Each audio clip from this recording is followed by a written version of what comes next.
From the mountains of central British Columbia to you listening around the world, this, my friends, is Spaced Out Radio. I am your host, Dave Scott, sitting in the captain's chair of SOR headquarters. We welcome you to tonight's show, including Kingdom of Nye Radio and Revolution Radio. If you want to take a listen to our archives, they are free at youtube.com/Spaced Out Radio. Do me the favor, hit that subscribe button. Our website is spacedoutradio.com, where we have a plethora of features for you. Rock out to Bumblefoot. Fill out a Sightlines report if you've had something weird happen. And, of course, Captain Shirk's SOR Newswire is up for your reading pleasure. Tonight's show is brought to you by Mighty Moose Beard Oil Company. It's 100% Canadian, 100% natural, taking care of beards around the world. Visit MightyMooseBeard.com. Visit the promo code SOR2019 today. Tonight, we take a look at the consciousness and the aspects surrounding the entire paranormal and UFO field, as we are joined by Jordan Pease from the Rogue Valley Metaphysical Library, founded in Southern Oregon in 2002. RVML's unique collection of books, audiobooks, and DVDs has grown to be among the largest of its kind in the world.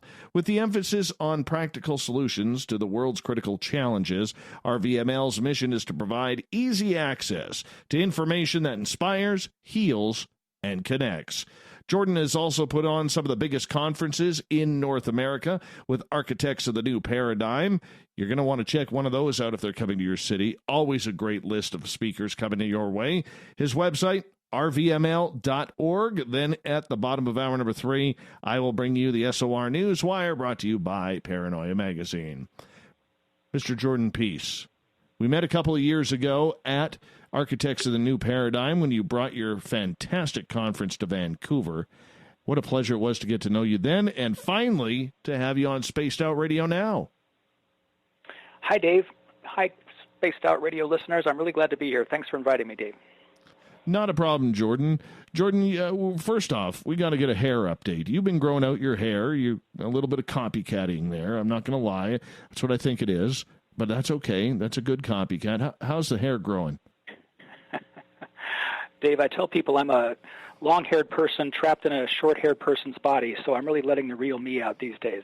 And I'm catching up with you, but I got a ways to go. I'm several inches to go to catch up with you, Dave. Thanks for asking. Hey, that's what we do around here. We got to make sure that there's good hair going around every single place, because why not? Just why not? Jordan, let's learn a little bit about you here, because you're an real behind-the-scenes kind of guy when it comes to the paranormal, the supernatural, the metaphysical side of everything under the paranormal umbrella. How did you get involved with this field, and why is it so important to you? Well, let's see. That's a long answer to that question. I'll try and keep it short. No, we got lots of time, man. Fill us in. Well, let's see. I kind of had a pretty mainstream background up until about 1988. I grew up in the San Francisco Bay Area, California, and was I built theater sets and did music production and a little bit of film production. I was an electrician at the time around there. I had a roommate in 1988 who was claiming all kinds of bizarre UFO experiences.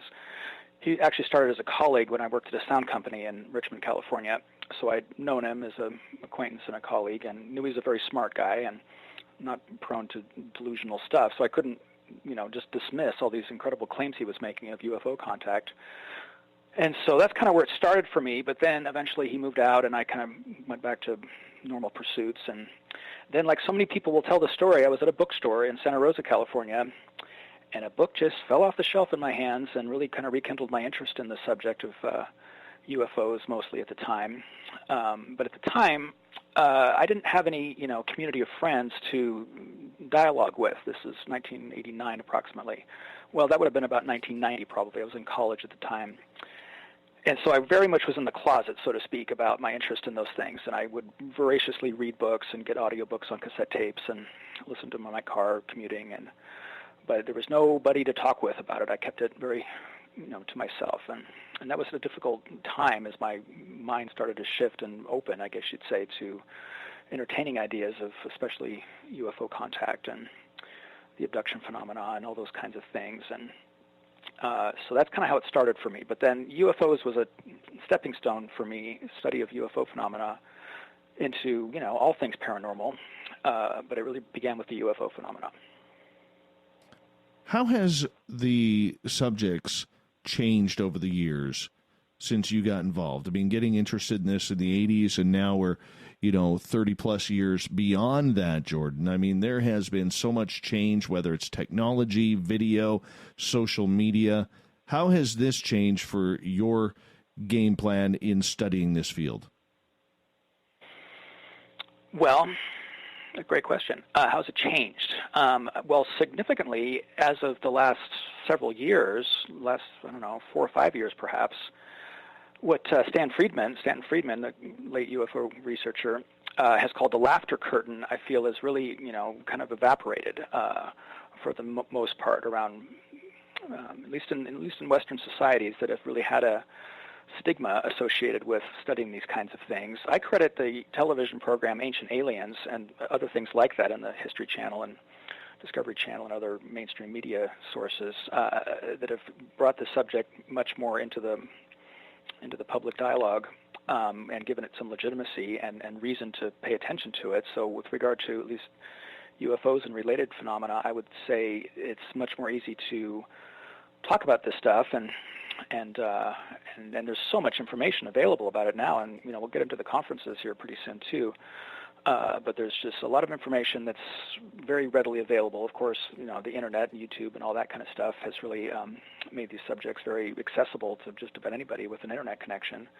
And of course, the books are published, and so that would be my first answer to your question about how things have changed. It's just become a lot more normalized, I guess you might say, legitimized. Normalized and legitimized how? Because there are so many different messages out there. And one of the big laughs I get in this field is listening, Jordan, to all these people say they're a truther, they're a truth seeker, they're only out to tell the truth. Yet, whose truth are they actually telling? Yeah. Are they telling the real truth, the studied truth, the research truth, the evidential truth, or just a biased truth? A biased truth, certainly. A channeled truth, I might add to that list. Well, this is why I feel, with regard to the work that I do with the Metaphysical Library here in Ashland, Oregon, we're very careful at how we present these, paradigm-shifting ideas to the general public, especially the mainstream audience that we very much welcome here at our library, and how, just like you asked the question, Dave, really what is truth when it comes to some of these questions? The limits of human faculties to perceive the world, of course, are limited. Our eyes only see a small spectrum of electromagnetic energies, and our hearing is only a small fraction of what audio frequencies exist in the natural world, and et cetera, et cetera. So it feels like as human beings and human bodies, we're already very at a disadvantage to be even able to perceive the phenomena that exist around us, let alone start to, assign quote-unquote truth, like you phrase it, to any of that. So I still feel, humanity at large is still very much at its infancy in asking some of these questions, and just the limitations of our own minds and how we were able to analyze the data that we are able to perceive is limited. And so it's a difficult thing to get to truth in some of these things. And I kind of come to the conclusion that it's okay to just remain in a state of unknowing and continue to engage in the wonder and the mystery of these things. That's certainly an engaging factor, I feel, for those of us that are curious and want to understand our world and how we exist within it. Jordan, as this starts to flow, and whether you're into ghosts, whether you're into UFOs, metaphysics, the cryptid world, there seems to be so much competition and arguing out there. And you're a group that really tries to promote, the connectivity, if we can use that word, of everyone trying to learn about this entire genre, because there are no real good answers out there. What do you think about the battles that you see on a daily basis within these different communities? Well, what I was going to go on to say was, in terms of how we do our work here at the library, it's not like, one of the phrases that's a credo for us here at our library is, no one teacher has all the answers. It's very easy for people who are uncomfortable when we start to have our paradigms challenged a little bit. We want to understand our world. It's a fundamental part of being human to feel secure and safe in our world, that we have feel we have a basic understanding of how things are going on around us. And so I feel that a lot of people will find their guru and exclude other people or teachers to be able to further explore what truth means to them in that particular point in their evolutions. So the idea that no one teacher has all the answers, I think, is a very important thing to keep in mind as you continue on a journey to understand more about metaphysics and spirituality, etc. But this idea that, to answer your question more directly, there's a lot of people that are very high profile in the various communities that study these things and speak at the conferences and write the books. Is that humanity's best and brightest being brought to bear on these very important questions that, ultimately have very significant ramifications, I feel, to all of us, especially to our society's children and the future generations when it comes to, environmental challenges and things like that. So I'm an advocate for a continuing dialogue, always questioning, and learning critical thinking skills, quote unquote. The idea of critical thinking, as a lot of us learned in college or high school, I think is a bit of a misnomer when you really understand what our minds are able to do to help discern truth when properly trained. So the people that are out there speaking about this, skeptics, as I'm sure you know better than I do, Dave, love to say, oh, look at this guy out here. He's just trying to sell his book, and he just likes to have the limelight on him and, get likes on Facebook and all this other stuff, like, an ego agenda, in other words. Certainly that's true in certain cases within high-profile researchers and lecturers on these subjects. My experience has been, though, that most of the people that are engaged in this are very sincere in their endeavors to help people understand truth for themselves and the audiences that they have. But, the few bad apples that make it an ego game out of it and aren't very good critical thinkers and aren't necessarily good students of these various things, the critics have their point when it comes to those. But I want to emphasize that my experience, that's been the minority. With the minority that you say, that still attracts a lot of followers, though. And let's face it, we deal in an area, because there are no experts, there are no real professionals doing this. We're looking at a lot of people who are using hypothesis as truth. We're looking at a lot of people out there who are researching and basically claiming that their way is the only way in the way things should be done. When you have something like you have with the RVML, how do you make sure that the message that people are getting from your website, from your library of videos and audiobooks and DVDs, that they're getting the right information outside of those who are maybe spreading their own narrative?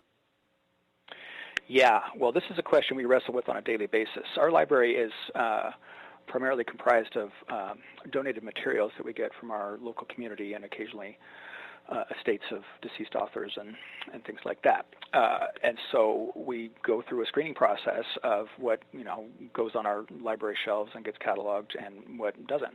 I consider that responsibility of that screening process a great responsibility, because I know that the kinds of things that end up on the shelves and into the public's mind and here in our local community are, affected by that. So the primary guideline actually on that is, there's a functional guideline, and then there's kind of like try to apply an idealistic policy. So the functional guideline is, is it a hardcover, softcover? What kind of condition is it in? Does it have a lot of underlining and damage to it? And does it have an index? And when was it published? And just kind of, mundane sorts of criteria. So that's in some ways one of the first screens or filters. But then when it comes to, what kinds of, trying to get to your question, I guess, does this particular book or DVD program have value for a person that's on a path of expanding their mind? not much filtering happens with regard to that. The idea to let people decide for themselves. We don't want to be a filter at all when it comes to that. So I know there's a lot of material in the shelves out there that probably are poor quality, but that seems like something that people need to decide for themselves. We, as the staff that administers this, don't want to take that responsibility upon ourselves, because it's a huge responsibility. Well, the other screening process, too, is, and this is a tough one, too, what are the boundaries of a metaphysical library? There's a lot of things that are on our shelves here that are very practical in their application that wouldn't be considered metaphysics at all. Parenting, for example, business skills, for example. Poetry, for example, that's certainly a piece of a person's spiritual path to appreciate beautiful poetry and things like that. So we include those sorts of things. Like I thank you for reading our mission statement. The idea to advance the evolution of human consciousness is certainly a credo for us, and we endeavor to do that in the best ways we can. Finding practical solutions to the world's critical challenges is part of our mission statement. I heard you read. And that's huge for us. So, meaning to say that there's an when you define metaphysics in the kind of the classical sense, branch of philosophy. So we're less about philosophical, rumination than we are about practical application in personal development, and especially when it comes to, being better citizens and, like I say, being good parents and things like that, with the idea that we need to, grow ourselves personally to be better stewards of the world and be better relationship partners to our friends and the like. Jordan Pease is our guest tonight on Spaced Out Radio. We're talking everything from metaphysics to consciousness to UFOs, paranormal, how it all ties together. Jordan, as we continue along the road here in this first half hour, we've got about 6.5 minutes left before we go to break. I'm wondering, when you are looking at these libraries and you are dealing with researchers all around the world trying to find the best material to bring into the RVML, how many books, how many theses are you turning away because they just don't fit the paradigm of the message that you were trying to bring in finding answers? Well, let's see. That's an interesting question. Well, it's a large fraction, and I guess I would have to answer that by reiterating that it's not like we have an acquisitions budget that allows us to go to, say Amazon or the major book publishers and look at their catalog and, we'll take one of each in this year's offerings. We'd love to be able to do that, and that would probably change our screening criteria significantly.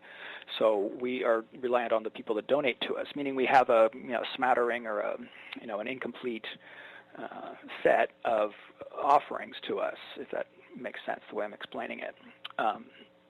So I don't really have the luxury of being able to turn away.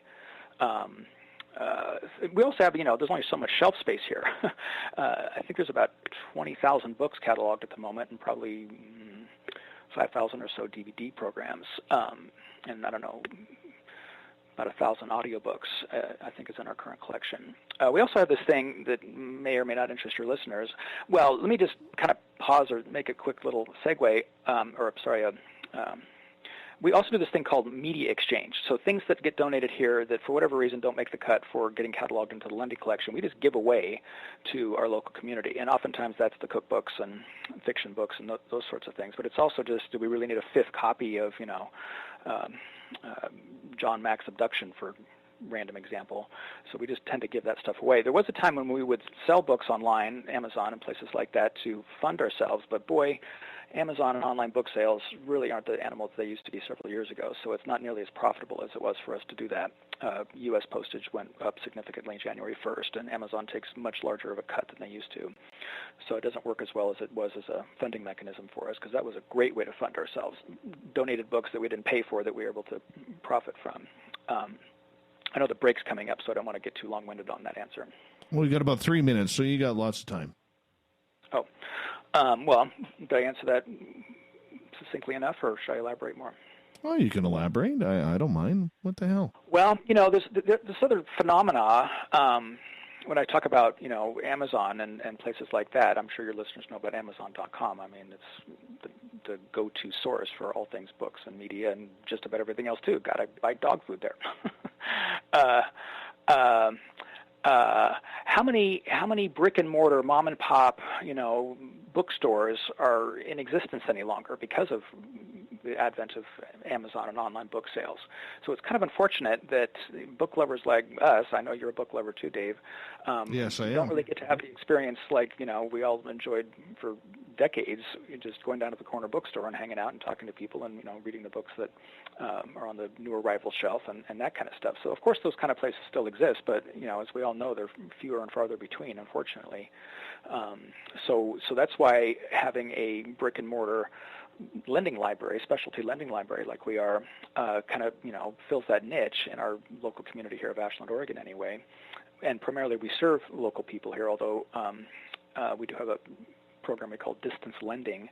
All of our materials are searchable online, by the way. I want to give the website again if people are interested in looking. It's RVML.org, and that's the acronym for Rogue Valley Metaphysical Library, RVML.org.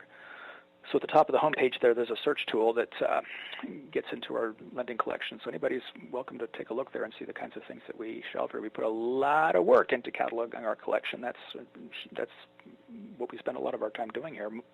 Most of our time, I guess, on an average day is cataloging things and coming up with keywords and searching Library of Congress for cover art and all that kind of stuff. We're very proud of our lending collection and the keywords that we associate with all the different materials there that people are able to find.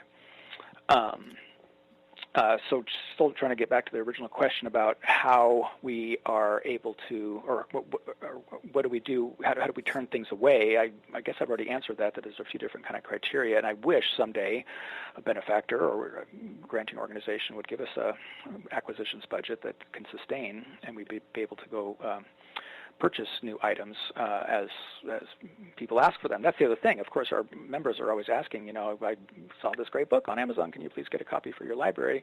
When I say we don't have an acquisitions budget, we have a small one. Primarily, that's used to replace and repair things that get damaged, lost, or broken. So in terms of buying, using our own monies to purchase new materials, that happens infrequently, unfortunately. We only got about 20 seconds left here before we're going to go to break. And I want to get into the conferences next because you do a lot of conferences. You have gone to a lot of conferences. You have run some of the top conferences in North America, both in Canada and the United States. And, you are someone who is really respected and has a real beat on what's going on, what the topics that people want to talk about. I want to get into a little bit of that when we come back here on Spaced Out Radio. Our guest tonight, Jordan Pease, Rogue Valley Metaphysical Library. You can check out their website, rvml.org. We'll be back with more Jordan Pease right after this.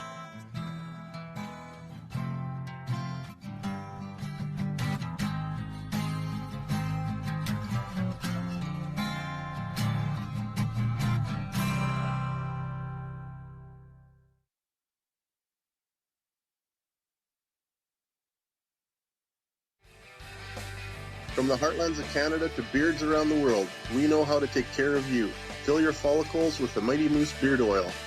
All our oils and balms are handmade and 100% natural ingredients because we care about your beard. And hey, use the promo code SOR2019 and get your Mighty Moose Beard Oil today. You can check us out on our website, mightymoosebeard.com.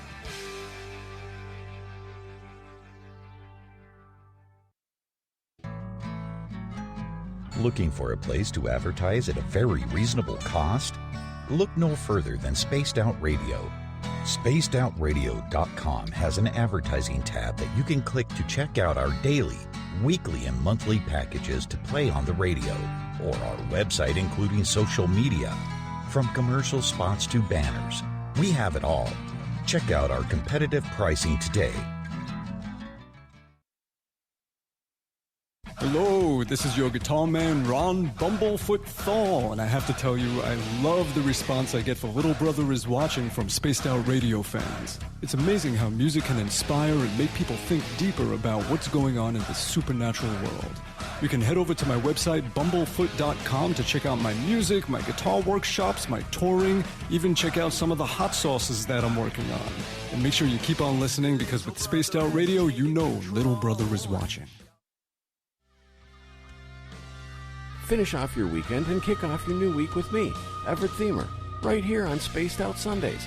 I'm going to bring you great guests, a little bit of snark, and plenty of information to think about. But don't worry, there's going to be plenty of woo as well. We are going to hit everything in the paranormal and supernatural, including the odd psychic Sundays. So tune us in on Sunday, 9:06 p.m. Pacific, 12:06 a.m. Eastern, right here at spacedoutradio.com. Heading to Vancouver and looking for a night on the town? The Moose Vancouver is the bar that never stops rocking until 2 a.m. every night. The Moose has great food with everything on the menu from $6.95 to $8.95. Fantastic, vibrant staff and rock and roll that will bring you back to when the music was real, the hair was long, and the guitars were rocking. Get your party on at the Moose Vancouver, the official party bar of Spaced Out Radio.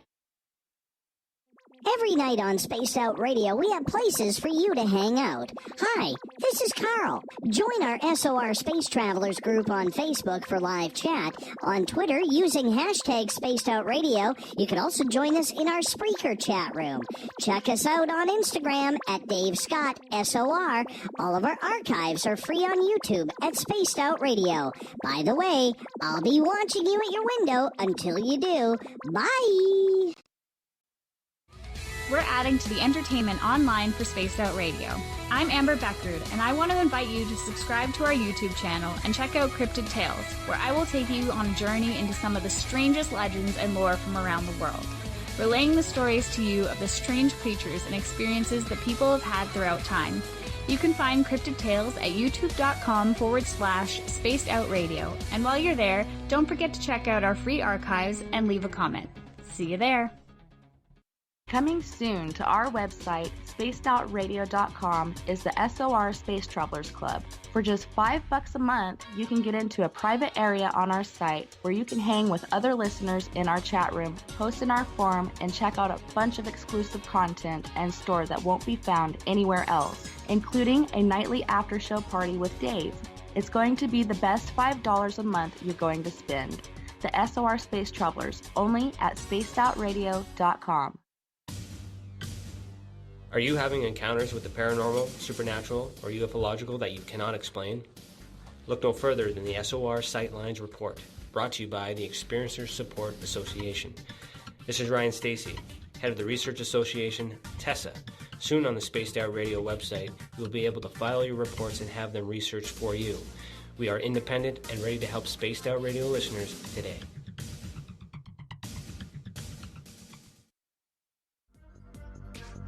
Coming up this September 21st and 22nd, all UFO eyes will be focused on Toronto for the 4th Annual Alien Cosmic Expo.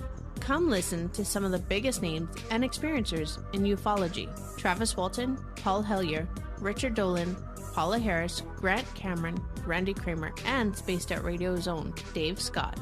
Tickets are on sale now at aliencosmicexpo.com. Looking for the stories of the strange and weird that you will find hard to find anywhere else? Check out the SOR Newswire on our website. Our writers, led by Captain Shirk, are scouring the world for the oddest and most bizarre stories we can find. Everything from weird crime to suspenseful and paranormal. We're working hard for you to bring you the most intriguing news of your day. Check out the SOR Newswire at spacedoutradio.com today.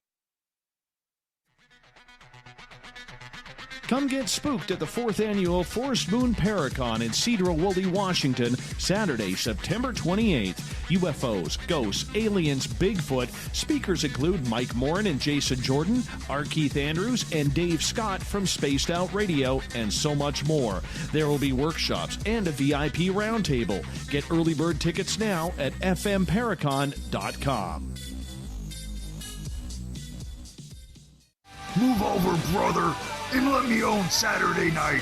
This is Rich Giordano, and I'm inviting you to tune on in to Spaced Out Saturdays starting at 9 p.m. Pacific, 12 a.m. Eastern, where I'm going to bust open the lids on everything paranormal. Why? Because we want answers, and I'm the guy who's going to deliver those answers to you. Join the chat rooms, and we'll see you this Saturday. Just be there. No, really.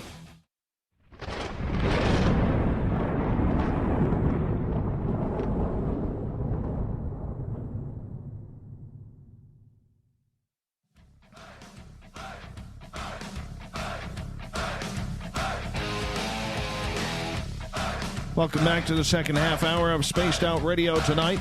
I am your host, Dave Scott, sitting in the captain's chair of SOR headquarters. Thank you so much for joining us. Really do appreciate it. Reminder, if you've missed portions of this show or others, you can always go to our free archives at youtube.com/Spaced Out Radio. Do me the favor, hit that subscribe button. Our website is spacedoutradio.com, where we have a plethora of features for you. Fill out a Sightlines report if you've had something happen you can't explain. Rock out to Bumblefoot. Read up on Captain Shirk's SOR Newswire, and we got more coming very, very soon. It's being built as we speak. Jordan Pease is our guest tonight on Spaced Out Radio. He's with Rogue Valley Metaphysical Library out of Oregon, and quite the collection of books and study materials, research materials that you can get your hands on there. Their website, rvml.org, if you want to check it on out. Jordan, welcome back to the show. Thanks, Dave.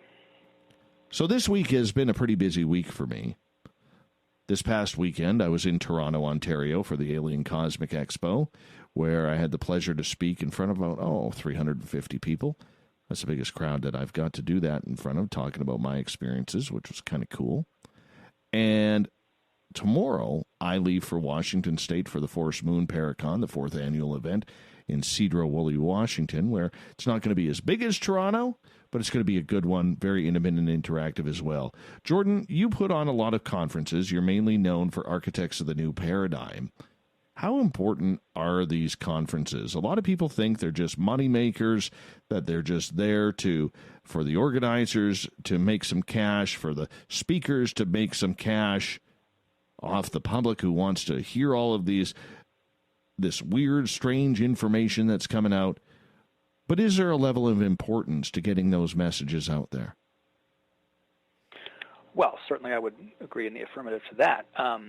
One of the things that I have come to appreciate from the conferences that I've attended, and would encourage people that are considering making the sacrifice of time and money resource to get themselves to these conferences, it's such a great opportunity to meet, fellow people that are engaged in the same kinds of things that you might be as a potential conference attendee. So it's part of the experience, of course, is learning from the presenters on stage, but another huge part of the experience is getting to meet people and networking and making new friends. And that's something that a lot of people might not consider as they weigh the opportunities.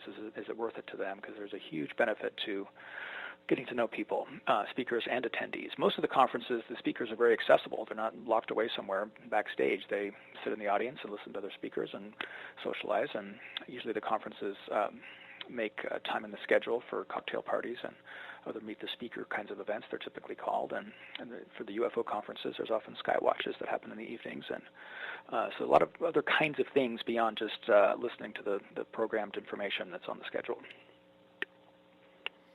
When you were putting on this conference, how do you decide who speaks, who doesn't, what topic to go with? Because there are so many different ways you can take a conference and the avenues that you can go down. How do you make that decision?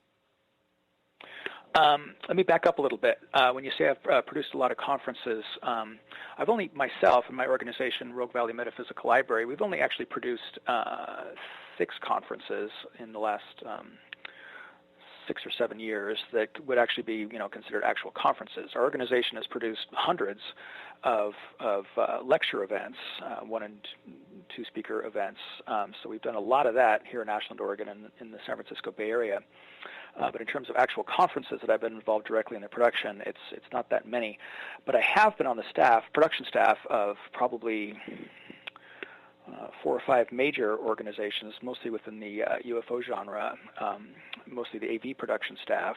So I've had a hand in it and watched what it takes. And let me tell you, it's not an easy endeavor. There are so many logistics to figure out, and the marketing and dealing with the hotel venues and all the speakers' travel and is a lot of work. I joke with my staff now, when I first started doing this in about 2015, is organizing our own conference. Oh, what is, invite some speakers and we'll send out some emails and, book a hotel. How hard can it be? But it really takes months of work with a team of people to pull these things off at the level that we endeavor to do, which is the best quality that we can achieve with our budget and resources. And so it's a tricky thing to do. But answering your question, how do we decide? Well, the themes, it's interesting. It kind of almost works backwards. What kind of people can we get to present for us? Because, you send out invitations and not everybody can do it because their schedule or they need a higher speaker fee compensation or lots of variables go into, getting people to agree, presenters to agree. So it works almost a little bit backwards. The themes sometimes are informed by what kind of speakers we can get. So there's, like I was saying a few minutes ago about how we make selection criteria for our lending library, it's a similar kind of thing. It's not in an idealized way because, we don't have unlimited budget and unlimited people resource. There's only so many things that we can achieve. So within the constraints of what we're able to do resource-wise, it's an interesting dance, you might say, how the themes come together. For us, Architects of the New Paradigm Conference Series, I'll get back in a minute to what series means exactly, as in our name, Architects of the New Paradigm Conference Series. We're trying to separate ourselves a little bit in the conference space, you might say, and tackle subjects that are very appealing to a mainstream audience that is otherwise nervous to approach some of these subjects. So we're very careful in how we present the marketing and the subjects that the speakers speak about to make it very safe feeling for a person that might otherwise be a little uncomfortable even looking at the website, let alone purchasing the ticket and making the trip to the city that the particular conference might be happening. So that's partly answers the question about how do we decide what kinds of themes we're going to present and what kinds of speakers we're going to have, and what kind of subjects we're going to end up covering. And similar to the library work, is this, forwarding the evolution of humanity, or is this just a, sensational entertainment kind of thing? So there's, plenty of places and conferences and radio shows and books to be read and things that are more in the sensational arena, I might say. So we try to separate ourselves and do less of that and more things that help people grow in their lives and become better citizens and those kinds of things. It's a reflection, of course, of the work that we do at the library. It was a real dream come true, especially that first and second conference that we did in 2015 and 2016 in Petaluma, California, and San Rafael, California, respectively, to be able to pull it off. We oversold the or sellout crowd and beyond. I'd like to say we violated fire code by exceeding the room's capacity of our second conference. That was 560 people for 2 days. We're just loving it, and it was the energy in that room was just incredible, and it was such an achievement for myself and the staff to, just bask in the energy that we had created there. It was just a fantastic experience. It's a ton of work, but especially that second conference, San Rafael, California, 2016, was just such a capstone experience for us. The reason why I ask with guests, I've noticed there's a number of people out there this year who, and I'm not going to call them out by name, but they lie about their credentials, Jordan. They lie about their credentials, and there's a number of us who've had these discussions this year about these certain amount of people out there who claim they are, say, different positions. They self-title themselves, let's say, as journalists or something like that, and they're really not. And their resume says that they are, but you ask them for where they worked or whomever, they can't name anything. The reason why I ask this is because there's people out there who lie about their credentials. They have the ability to market themselves, if we could say that, get into TV shows, get into a bunch of different speaking engagements with the conferences. Do conferences actually screen who's actually coming? Because for me and a lot of people out there, if you're going to lie about your resume, how can we trust your research? And why should we pay attention to your research if you're self-titling yourself or you're lying about what you've done in the past or currently? Yeah, well, of course, that's a very worrisome circumstance, Dave, and I concur with you that, especially in these fields, especially when people are the attendees and the people that want to, sincerely learn and grow themselves, that then end up getting duped by charlatans. That's very worrisome to me. So I can only speak for my own experience and myself and my staff that produce the conferences that we do. Typically, these are my friends. These are people I know very, very well, the people that end up speaking for us. So there really isn't any question about, do I need to, send a private investigator or some, kind of a professional that would check out a person's credentials. No. And I'm not asking that, but if let's say Joe or Jane Smith comes up to you and says, I want to speak at one of your conferences or one of your lectures, do you put them through a screening process? Do you check their resume? Well, making a distinction between the conferences that we produce and the kinds of things that we've done at our weekly lecture series, there's less scrutiny for lecture series sorts of things. It's a matter of resource. Do I have a staff that I can go send out on that? I mean, of course, we get to know the people a little bit, check out their websites, et cetera, but I don't have the resource to go, do a background search and look at all the pieces on the resume and see if they all check out. And similar to like I explained with what we do in the lending library, very likely those people that shouldn't be presenting for us that aren't screened. I don't know of any cases of that come to mind of the hundreds of lectures that we produced here in Ashland. Generally, they're local people that have practices of some healing modalities or other kinds of researchers. Certainly a lot of authors have spoken for us that have books. But in terms of their actual credentials that they claim, I would hope that I haven't been duped by anybody like that. But it wouldn't surprise me if in the final analysis there have been some people that have presented for us that that kind of gets back to the idea, though, that let the audience decide for themselves in terms of that. So I can't really take the responsibility of checking a person out with regard to the veracity of the kinds of things that they're claiming to be having expertise on. Oftentimes because some of these fields are so fringy and then speculative. What is the arbiter of truth when it comes to some of these things? Channeling, for example, I think I brought that up a few minutes ago. That is a really weird field, channels. People that claim to be able to glean information and wisdom through a non-human source. I don't know if you've looked into the channeling much yourself. I'm guessing you have. I have, yes. I think you agree that that's what's the filter, or what's the measure, what's the yardstick for those kinds of teachings. And I'm not really neither here nor there on that. Back to the idea about let people decide for themselves. I think people are pretty smart when it comes to these things, and I think a person's personal intuition and sense of discernment might be not given enough credit, so to speak. And it just seems like, when it comes to people shifting their paradigms, it's a very personal thing. And I have a lot of, honoring a person that's willing to step outside their comfort zones, consider new ideas. And I don't want to be the person that says yay or nay to a person's personal belief systems. I think you know what I mean. That's a very private and personal thing. But I understand what your question is. I agree with you. But it's credibility.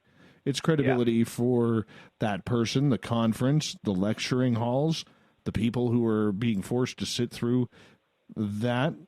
You know what I'm saying? I think that's a credibility issue that many people have in this field. Yeah, I understand. That's the best answer I can give you, I guess. And as you were asking the question, I thought, well, I think that question of a person's integrity and their character is not unique to our fields plural, meaning there's a few different related fields that we navigate through. I'm sure it happens in all areas of professional endeavor, but in particular, when it comes to these things, like I've been saying a few different ways here in our conversation, it ups the ante significantly. If somebody, especially when it comes to spiritual sorts of stuff and things like that, if people are being misled when it comes to very, very personal things like that so many other parts of our lives grow from that. If a person has a particular religious view, for example, that becomes their barometer for choices they make in their lives. So if they start to get misled in those areas, that has, a kind of a ripple effect across all aspects of their lives, and that's a very serious, transgression potentially that people that are charlatan are not well qualified to speak on a particular subject and educate on a particular subject are, really messing with people's lives, and that's not cool at all. Jordan Especially Pease when is our guest. Deliberate. Go ahead. Sorry, Dave. When it's deliberate, I don't know of very few cases that I know of with certainty where people have been deliberately, lying about the claims that they're making. I am very angry with those kinds of people for further muddying the already too muddied waters out there in these areas. Jordan Pease is our guest tonight on Spaced Out Radio. He's with Rogue Valley Metaphysical Library down in Portland, or just south of Portland, actually, down in this beautiful state of Oregon. Lots of Bigfoot there, same as up here in British Columbia. You know that. I do. I know. When it comes to, so I asked you about a few minutes ago about, how do you decipher who should speak and who shouldn't, because the one big issue that we have in this field is the fact that there are many charlatans out there who want to try and get that piece of the pie. We always hear, Jordan, that there is no money to make in the field of the paranormal, whether it's metaphysical, whether it's UFOs or anything along those lines. And yet, we see some people doing very, very well. We see some people trying even harder to break that curb. What's the purpose? Is it the passion? Is it the desire, the ego of standing in front of a couple hundred people and talking? Is that why people do it? You've been around enough people now. Why are they doing this? Well, thank you for recognizing and giving me the credential, I guess, that I do have a perspective on this that a lot of people that might have an opinion on that don't. And it's because I've been involved with so many of these conferences in various capacities. And I've had the luxury, almost a Forrest Gump kind of an experience for me of being able to, get to know in a personal way so many presenters and authors, both through the library work, but especially through the conferences that I've been involved with for almost 20 years now. But I'll just say quickly, the first conference that I was invited onto the staff of was 2002. The Bob Brown family, Bob Brown and his late wife, Terry Brown, have produced a conference that's been going for many years called the International UFO Congress that mostly happened in a place called Laughlin, Nevada, which is down there in Las Vegas, Nevada. So I was very privileged to be invited on the production staff back then. I lost track of your question. The kinds of... I'm sorry, Dave, take me back to what the question was. Well, just in regards to the fact that we have so many people saying there's no money in this field, why are we wasting our time? Is this about the love? Is it about the education, the resources, or about the ego? Well, as you're, pointing at, and I certainly concur, there are a few bad apples, I think was a phrase I used a few minutes ago, that are in this for absolutely the wrong reasons. Not qualified and all about ego, and they're very, good at pulling the wool over people's eyes. And again, I'm angry at those kinds of people that are in this field and leading people astray. That's, again, like I said a few minutes ago, what makes me angry toward those kinds of people. I really want to emphasize, though, and that's why I kind of needed to do a sidebar there and say I kind of got an informed opinion on this, that it really is a minority of people is my experience with that. And there's like another kind of a person that's just genuine in their intent, like I just want to share experience that I had or some knowledge that I've gleaned or the synthesis of a field of study that I've been engaged with for a long time that I think might help people. They might just be wrong in their conclusions or their analysis or the sources of their own information or misled in an experience they may have had that just is a fairly prosaic, ordinary kind of experience that they then assign some kind of supernatural value to, for example. I don't necessarily have a beef with those kinds of people. Unfortunately, that further muddies the waters. This is the phrase I used a minute ago. And so that's, unfortunate that those kinds of people bring, poor quality information, I guess it could be labeled, to a public venue. So that's unfortunate. But And how often that happens, I don't necessarily have a way to gauge, but I think it's much easier to spot the true charlatans, and I would say it's less than 5% of the people that are on these frequent speaking circuits that are willfully, knowingly fabricating experiences for the sake of, like you said, ego, spotlight, and to some degree money. I mean, it really is true that there really is no money in these fields. Like, I don't want to say what I know about what the average speaker fees are for these conferences, but let me just tell people that might think differently. It is very, very low, very, very low. So in terms of, being paid to have an appearance on a stage for 90 minutes or 2 hours, it's not something that you can pay your rent on, so to speak. Definitely not. Yeah. Definitely not. We only got about 2 minutes here, 2 or 3 minutes here before we got to go to break at the top of the hour. Jordan Pease is our guest tonight. Jordan, in regards to the metaphysical side of everything, and this is where we're going to start to get into audience questions and really get into the sidebars of all of these different genres that are in there. Is there really a path out there that people should be focusing on that they maybe aren't right now? If so, what would that be? Discernment. I mean, as we all know, the term fake news has become a cliche.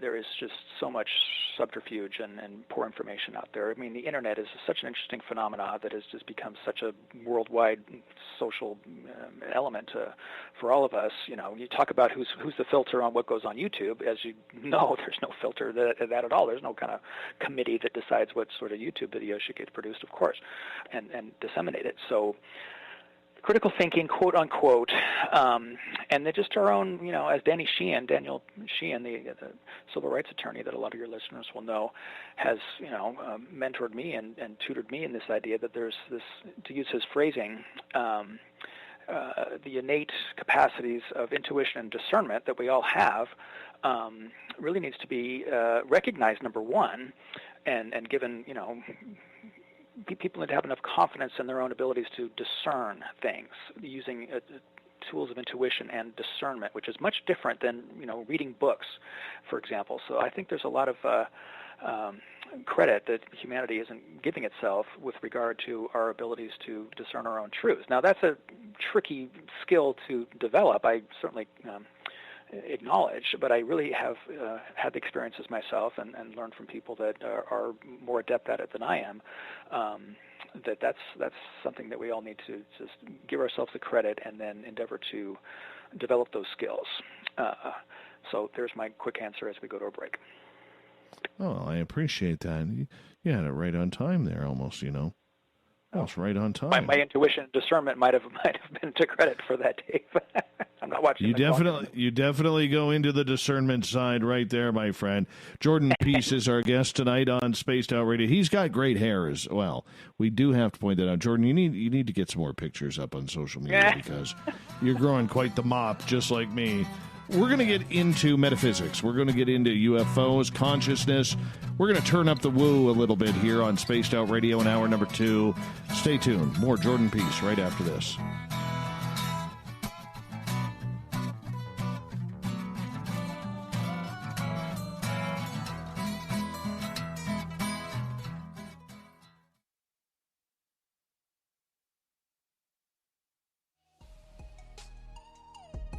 Canada's largest UFO conference is ready to roll in Toronto this September 21st and 22nd at the Alien Cosmic Expo. This year is about the experience. Listen to the stories of Dave Scott, Travis Walton, Paula Harris, Grant Cameron, Ryan Stacy, Richard Dolan, Leslie Mitchell-Clark, and more. Get your tickets now at aliencosmicexpo.com.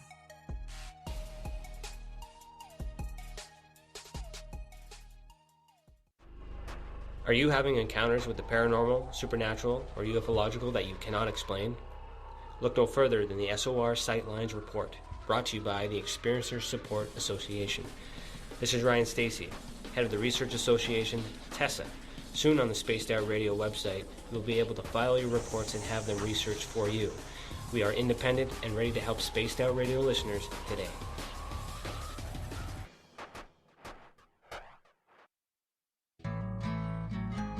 Looking for a place to advertise at a very reasonable cost? Look no further than Spaced Out Radio. SpacedOutRadio.com has an advertising tab that you can click to check out our daily, weekly, and monthly packages to play on the radio, or our website including social media.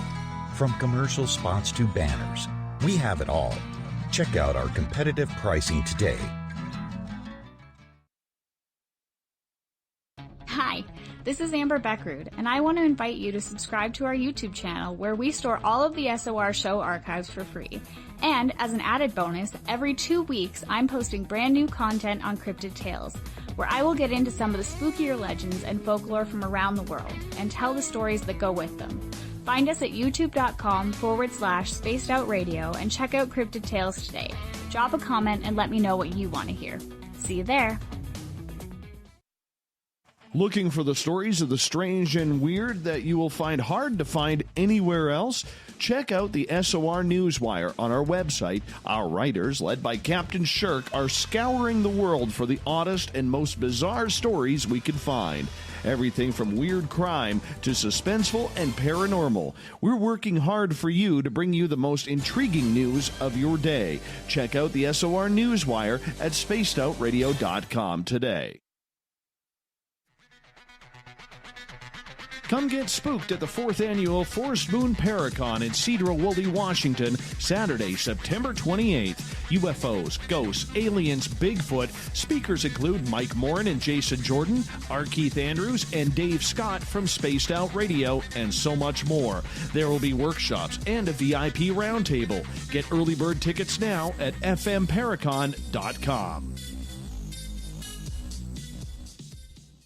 We're bringing you something new to the documentary world. Beyond the Spectrum will take you on an historic tour of topics like no other. Sasquatch, UFOs, government secrecy, and more, keeping you on the edge of your seats through the eyes of legendary truth seekers like Steve Bassett, Richard Dolan, Dr. Jeff Meldrum, and Jack Kasher. Head on over to Amazon Prime or Tubi TV and check us out.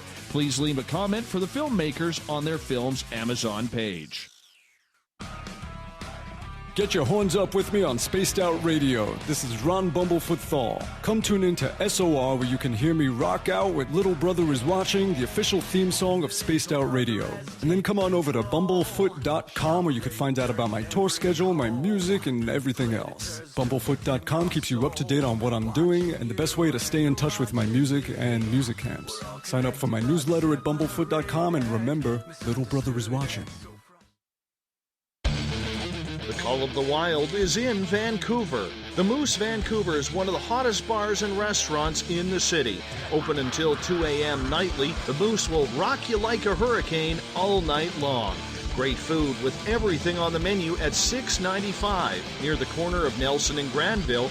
Get your horns up and come rock with us. The Moose Vancouver, the official rocking bar of Spaced Out Radio.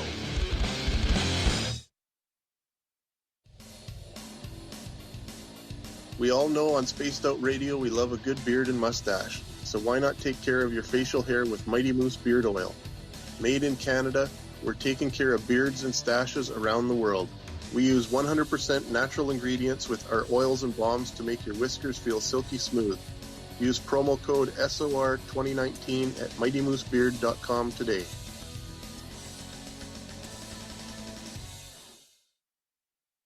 Move over, brother, and let me own Saturday night. This is Rich Giordano, and I'm inviting you to tune on in to Spaced Out Saturdays starting at 9 p.m. Pacific, 12 a.m. Eastern, where I'm going to bust open the lids on everything paranormal. Why? Because we want answers, and I'm the guy who's going to deliver those answers to you. Join the chat rooms, and we'll see you this Saturday. Just be there. No, really. A little bit of science, a little bit of skepticism. Add a dash of snark and you have the makings of Spaced Out Sundays with me, Everett Thiemer. Together we will look into the reality of the paranormal with an open eye and rational thought. Oh, did I mention there'll be plenty of woo as well? Your time spent with Spaced Out Sundays will make the night even better. The chat rooms are open, 9:06 p.m. Pacific, 12:06 a.m. Eastern, right here at spacedoutradio.com.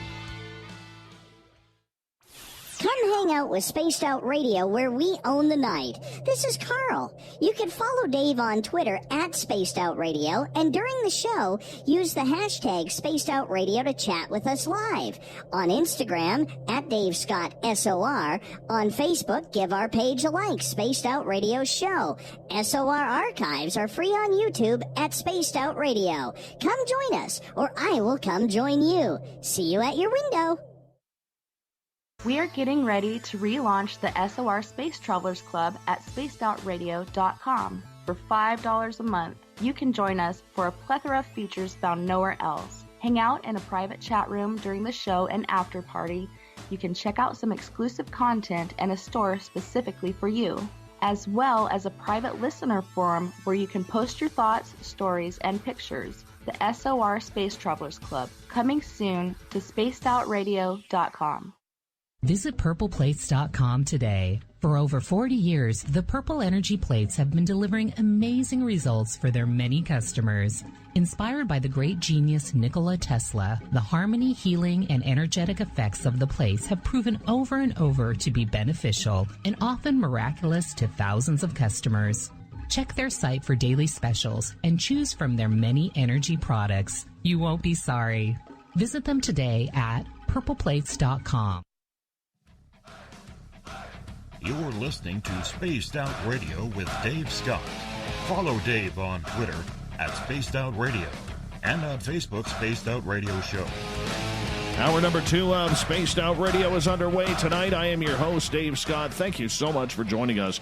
We want to say hello to everyone listening in down in Noonan, Georgia, WQEE 99.1 FM. Appreciate you tuning us in, along with UPRN 107.7 FM in New Orleans, KZFX 93.7 FM in Ridgecrest, California, in Reedsport, Oregon, KDUN AM 1030, and down in Dangerfield, Texas, KDNF AM 1560. On the digital side, hi to everyone listening in on Revolution Radio and Kingdom of Nye Radio. Thank you so much for joining us. Don't forget, all of our archives are free at youtube.com/Spaced Out Radio. Do me the favor, hit that subscribe button. The Desert Clam has set the password for tonight in the SOR Space Travelers Club. Hapacanthus. Hapacanthus is your password. Use it wisely, Space Travelers, as the Clam sets a password each and every night right here on Spaced Out Radio. Our website, spacedoutradio.com, where we have a plethora of features for you. Rock out to Bumblefoot, fill out a Sightlines report if you've had something strange or weird happen, and read up on Captain Shirk's SOR Newswire, which is updated daily. We bring back Jordan Pease here tonight on Spaced Out Radio. He is the executive director of the Rogue Valley Metaphysical Library down in Ashland, Oregon. Beautiful place, beautiful place. Lots of great information there if you are interested in everything from metaphysics to UFOs, cryptids, psychic ability, everything going on. Jordan, thank you so much for joining us. I should mention the website once again, rvml.org, if you want to check it on out. Jordan, welcome back. Thanks, Dave. This is fun. Thanks for inviting me to be a guest on your show. Not a problem. Appreciate that, man. Yeah, I want to follow up on what we did.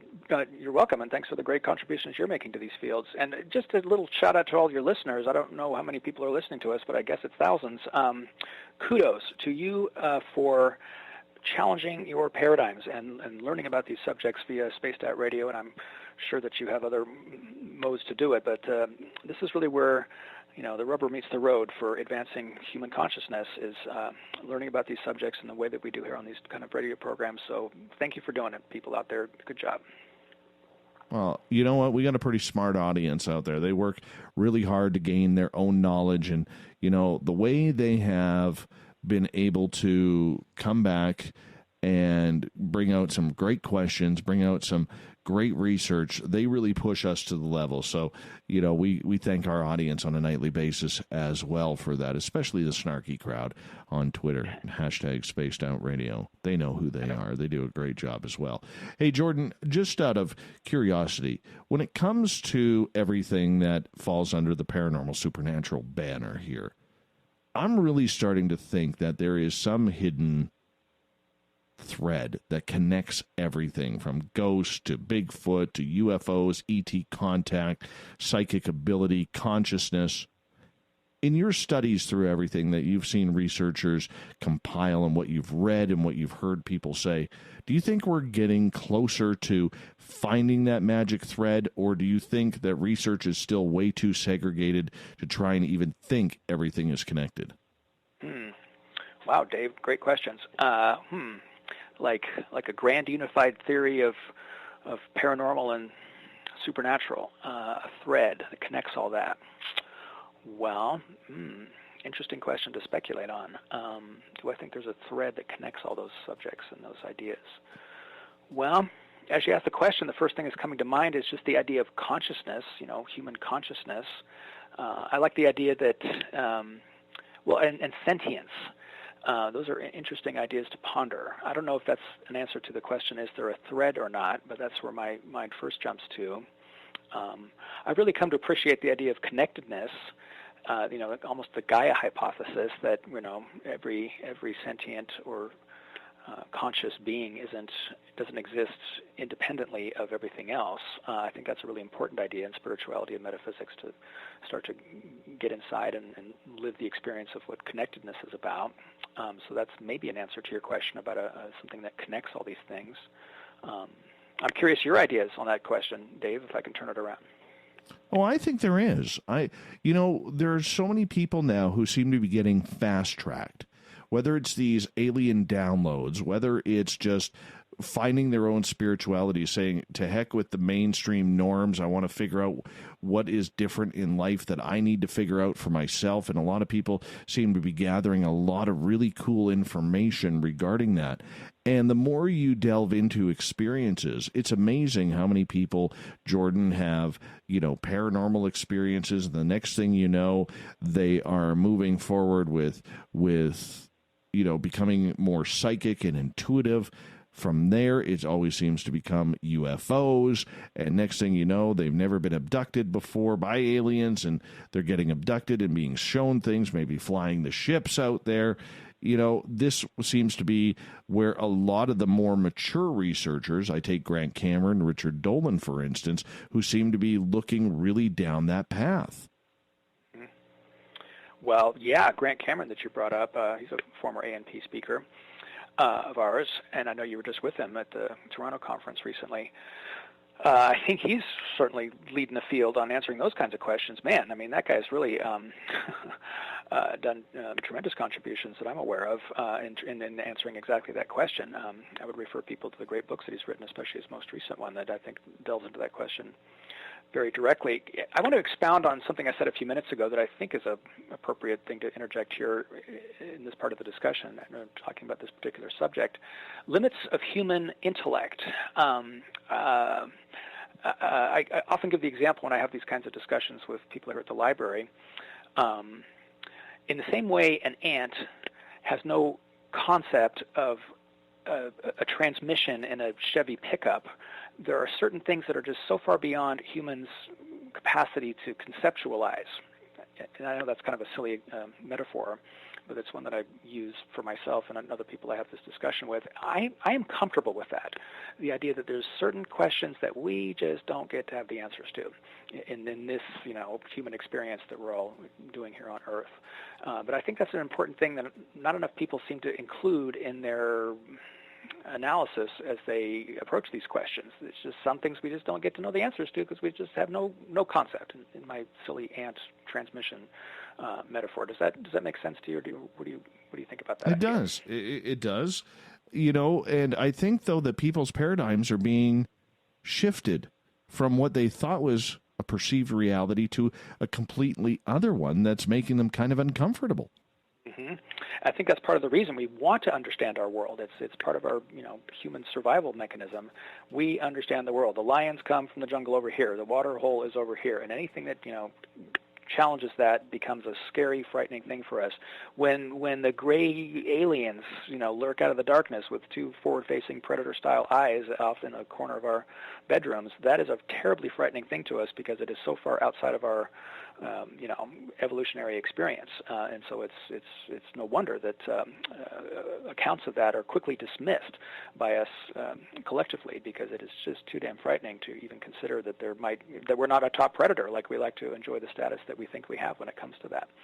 So it's no wonder to me that especially things like alien abduction phenomena aren't subjects that people want to jump up and understand, unless you're having those kinds of experiences like lots and lots of people do. Dave, as you know, it's a very high percentage is estimated people that have those kinds of experiences. Only a few of them speak about them publicly, and I'm sure you've had the experience too. Once people realize that you're a safe conversation partner about some of these things, cathartically out come those kinds of those stories. I've heard alien abduction accounts from so many people from all walks of life that otherwise would never talk about that stuff until they realize that I'm not going to judge them and not going to dismiss them. I'm sure you've had the same experience. How do we tell good information, though? How do we tell that someone's getting downloads and we believe them? How do we tell that someone's been involved with the hybridization program? Because I think for a lot of people out there who are new to this field and want to learn more about what is going on, Jordan, it's very tough to take their pragmatic attitudes and what they've learned up to this point and all of a sudden believe that this phenomena in certain ways is happening. Mm-hmm. Yeah, I agree. It's a very tricky thing. We've talked about that already in this conversation, and no easy answers to that, at least not now. The good news on that, though, is, like we've already said, it's coming out of the closet in so many different ways, so much more rapidly than I think a lot of us would have guessed 10 or 15 years ago, when these subjects were not as on television as frequently as they are now, for example, and not as prolific across all corners of the internet. These subjects exist in so many different places, and mainstream areas and out in the fringes. So that's, to me, is very good news that the stigma, like I said earlier, is quickly disappearing. It's also interesting to note when you travel in Europe, for example, or South America is probably the better example, there is very little, if any, social stigma around these subjects. Somehow it's the Westerners, United States, that somehow the stigma has persisted as long as it has. That's an interesting sociological observation, I feel, and I have some speculation on why that might be true, but it's just interesting to note that it's really a Western phenomenon in my experience, that there's this laughter curtain, as Stan Friedman likes to call it, I mentioned earlier, has existed, but it seems to be rapidly ebbing, thankfully, around this stuff. So we can, like I was saying earlier, bring humanity's best and brightest minds to bear on these important questions. Don't leave it to the UFO conferences where only a few hundred people will show up and really delve into these subjects in any meaningful way.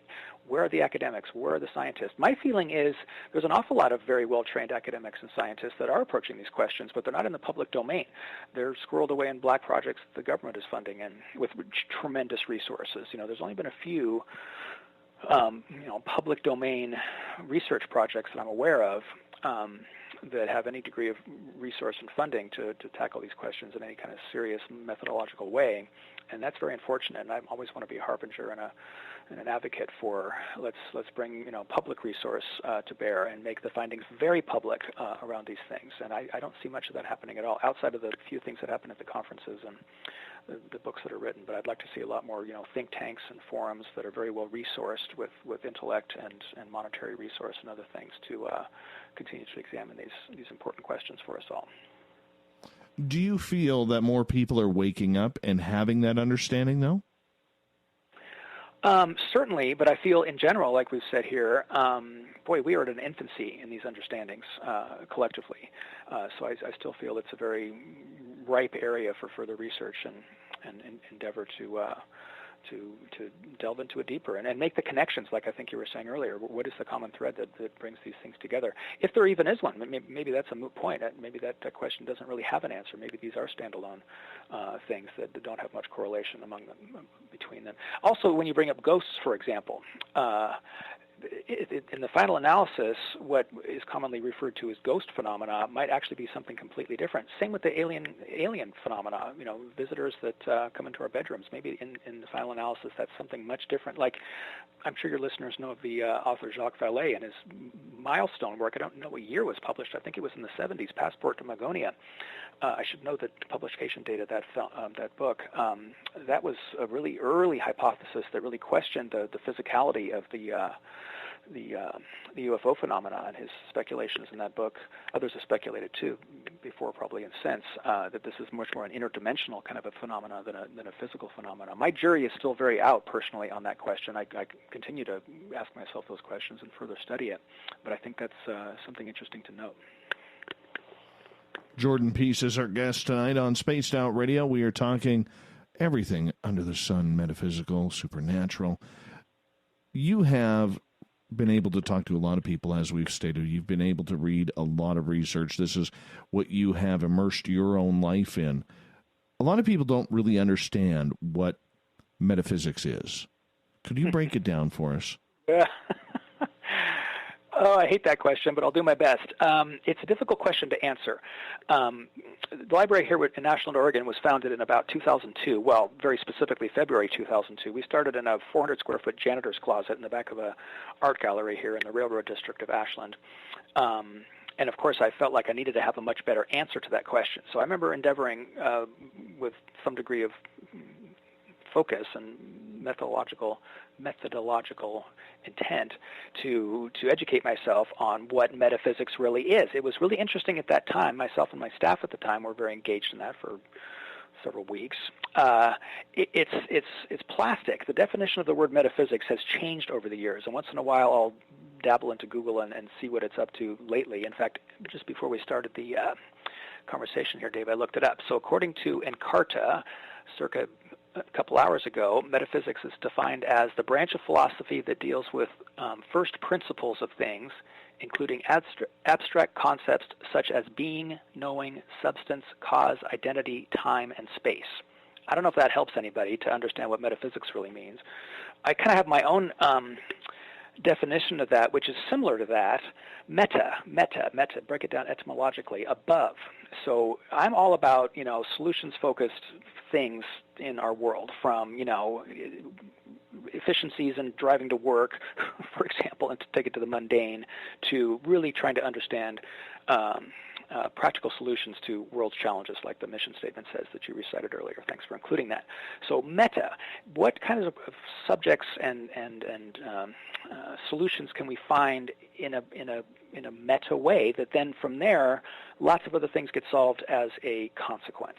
So I take metaphysics in the idea of metaphysics as a very practical thing, not as an abstract study of philosophy like the classical definition of metaphysics tends to mean. And just continue the story about what we were doing in 2002, 2003, 2004, there was about 13 different definitions that I was able to look up online at the time, all of which weren't even coherent. They didn't even seem to agree with themselves, from Encarta to Webster's to, online, dictionary sources at the time, encyclopedias and things like that. So it's interesting to me how the word metaphysics not only has its baggage. So many people wrongly equate the idea of metaphysics and religion. There's really no, in my understanding of those two ideas, there's not much correlation there. But for whatever reason, a lot of people take a dim view of a metaphysical library. I have learned, unfortunately, over the years, that don't even want to be bothered by visiting here to find out what we're all about, because they're so turned off by society's misunderstanding of what the study of metaphysics really can mean. See, I always looked at it as something that was more of the psychic intuition consciousness level and really adapting to your own self. How far off am I on that then? Adapting to your own self. What do you mean by that? Adapting to your own self? Well, learning about who you are really on a spiritual level, on that spiritual plane, that path, to be able to tap in more to your brain. Yeah, and so that's kind of part of what I would still call kind of a misunderstanding of what classical definition of metaphysics means, that it does include, because what you're saying is, touches on the ideas of spirituality and then consequently a degree of religious belief in there too. So I concur or agree with your including a personal inquiry endeavor as a portion of a definition of metaphysics. And again, like I said earlier, what we do in our metaphysical library here in Ashland has a lot to do with personal development, self-help, and the like, because that's understanding more what the human experience is about, how we can grow ourselves spiritually, personally, interpersonally, etc. I think is a very, very important thing for us to be doing at any stage of our lives. any stage of our lives. When you say any stage, I mean, should this be something that should be taught in schools? Is this something that should be taught to children, or is it more of an adult type feature where you can actually concentrate and have that mindset that you've already had your mind formed, you had your thoughts, you've gathered, you've gone through school, you've maybe entered university or got some real life experience out there, and now your mind has time to relax and think and really express where it needs to go? Children or adulthood? Well, interesting question. I first go to, when you mentioned public schools, and couldn't help but stifle the chuckle on that. My experience and my opinion of, at least U.S.-based public schooling for my lifetime anyway, and probably long before, isn't much about, find the unique qualities of ourselves and individuals and bring our talents, to the world. So it's much more of a dumbing down process, I'll just say very candidly and straightforwardly, and make us be, obedient little consumers and taxpayers and cogs in the wheel. So that's, in summary, my low opinion of what happens in most public school environments. Thank God that there's alternatives to that these days, the homeschooling and Waldorf schools and certainly Montessori types of teaching modalities are fortunately antidotes to the dumbing down process that occurs, unfortunately, in most public schools. And I might even extend to higher forms of education in many cases. It's really not about find our unique gifts and certainly, question spirituality and origins of life and certainly not paranormal subjects or Fortean subjects at all. That's why I almost stumble when I say a minute ago, bring academics to bear on these important questions. Academic training, typically scientific training, isn't about questioning the status quo, as I'm sure you would agree. So that's really unfortunate. But to answer the question about what stage of life should we be answering these questions, a lot of people don't have the predilection to ask these questions, and that's maybe why I jump quickly into maybe an answer to why that is because we are deterred from doing that a lot as a result of the dumbing down that happens in a public school environment. I loathe to make that observation, but at this point, to me, it seems patently obvious, unfortunately. So whether or not a 5-year-old has enough intellectual capacity to start asking these questions, I don't have enough expertise to answer that question.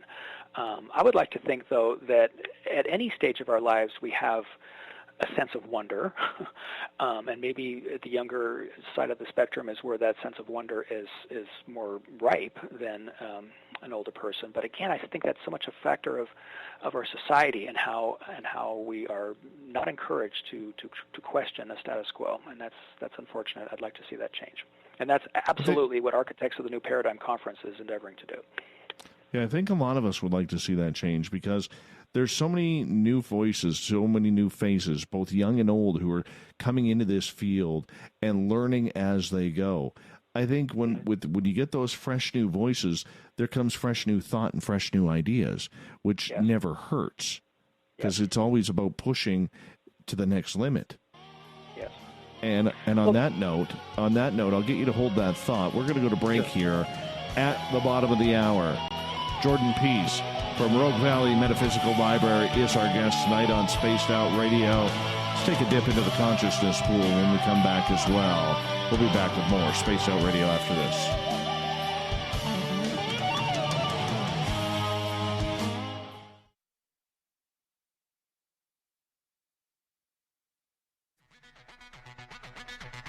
Come get spooked at the 4th Annual Forest Moon Paracon in Cedar-Woolley, Washington, Saturday, September 28th. UFOs, ghosts, aliens, Bigfoot. Speakers include Mike Morin and Jason Jordan, R. Keith Andrews, and Dave Scott from Spaced Out Radio, and so much more.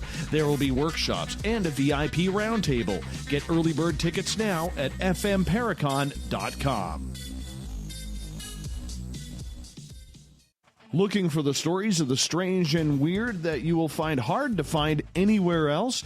Check out the SOR Newswire on our website. Our writers, led by Captain Shirk, are scouring the world for the oddest and most bizarre stories we can find. Everything from weird crime to suspenseful and paranormal. We're working hard for you to bring you the most intriguing news of your day. Check out the SOR Newswire at spacedoutradio.com today. We're adding to the entertainment online for Spaced Out Radio. I'm Amber Beckrud, and I want to invite you to subscribe to our YouTube channel and check out Cryptid Tales, where I will take you on a journey into some of the strangest legends and lore from around the world, relaying the stories to you of the strange creatures and experiences that people have had throughout time. You can find Cryptid Tales at youtube.com/Spaced Out Radio, and while you're there, don't forget to check out our free archives and leave a comment. See you there. Looking for a place to advertise at a very reasonable cost? Look no further than Spaced Out Radio. SpacedOutRadio.com has an advertising tab that you can click to check out our daily, weekly, and monthly packages to play on the radio, or our website including social media. From commercial spots to banners, we have it all. Check out our competitive pricing today. Heading to Vancouver and looking for a night on the town? The Moose Vancouver is the bar that never stops rocking until 2 a.m. every night. The Moose has great food with everything on the menu from $6.95 to $8.95. Fantastic, vibrant staff and rock and roll that will bring you back to when the music was real, the hair was long, and the guitars were rocking. Get your party on at the Moose Vancouver, the official party bar of Spaced Out Radio. From the heartlands of Canada to beards around the world, we know how to take care of you. Fill your follicles with the Mighty Moose Beard Oil. All our oils and balms are handmade and 100% natural ingredients because we care about your beard. And hey, use the promo code SOR2019 and get your Mighty Moose Beard Oil today. You can check us out on our website, mightymoosebeard.com.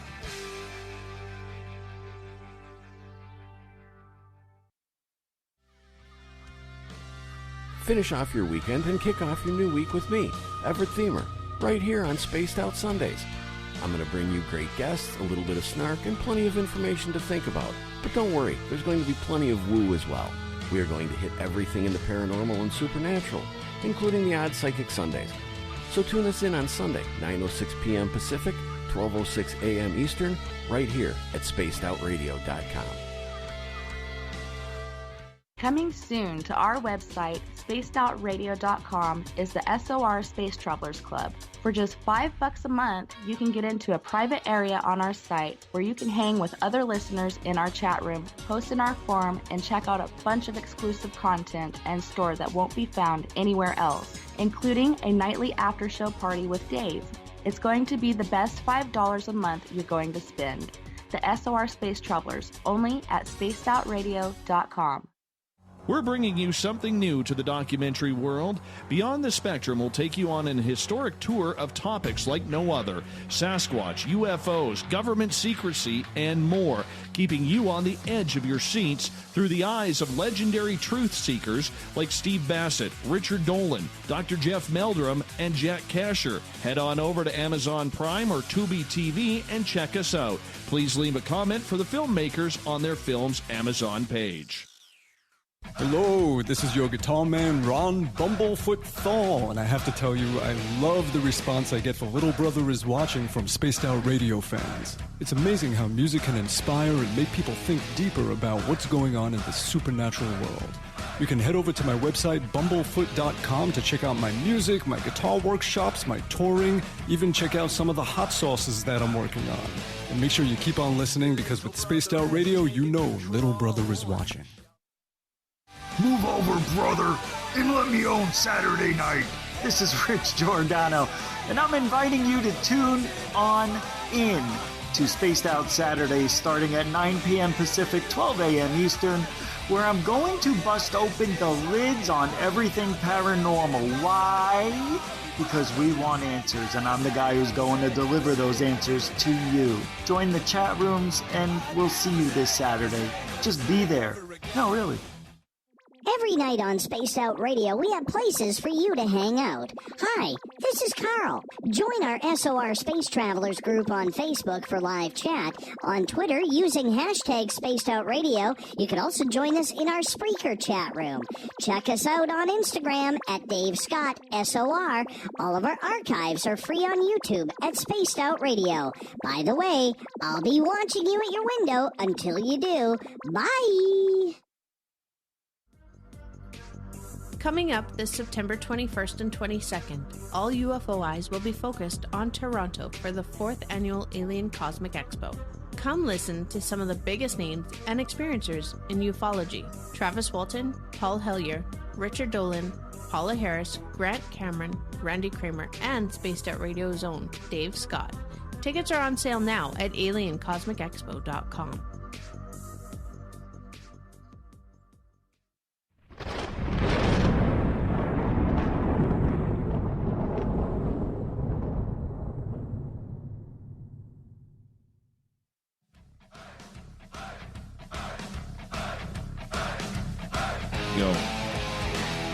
We passed the halfway point of Spaced Out Radio tonight. I am your host, Dave Scott, sitting in the captain's chair of SOR headquarters. Great to have each and every one of you with us tonight. I want to remind all of you that if you've missed portions of this show or others, we got our free archives. They are sitting at youtube.com/Spaced Out Radio. Just do old Davey the favor.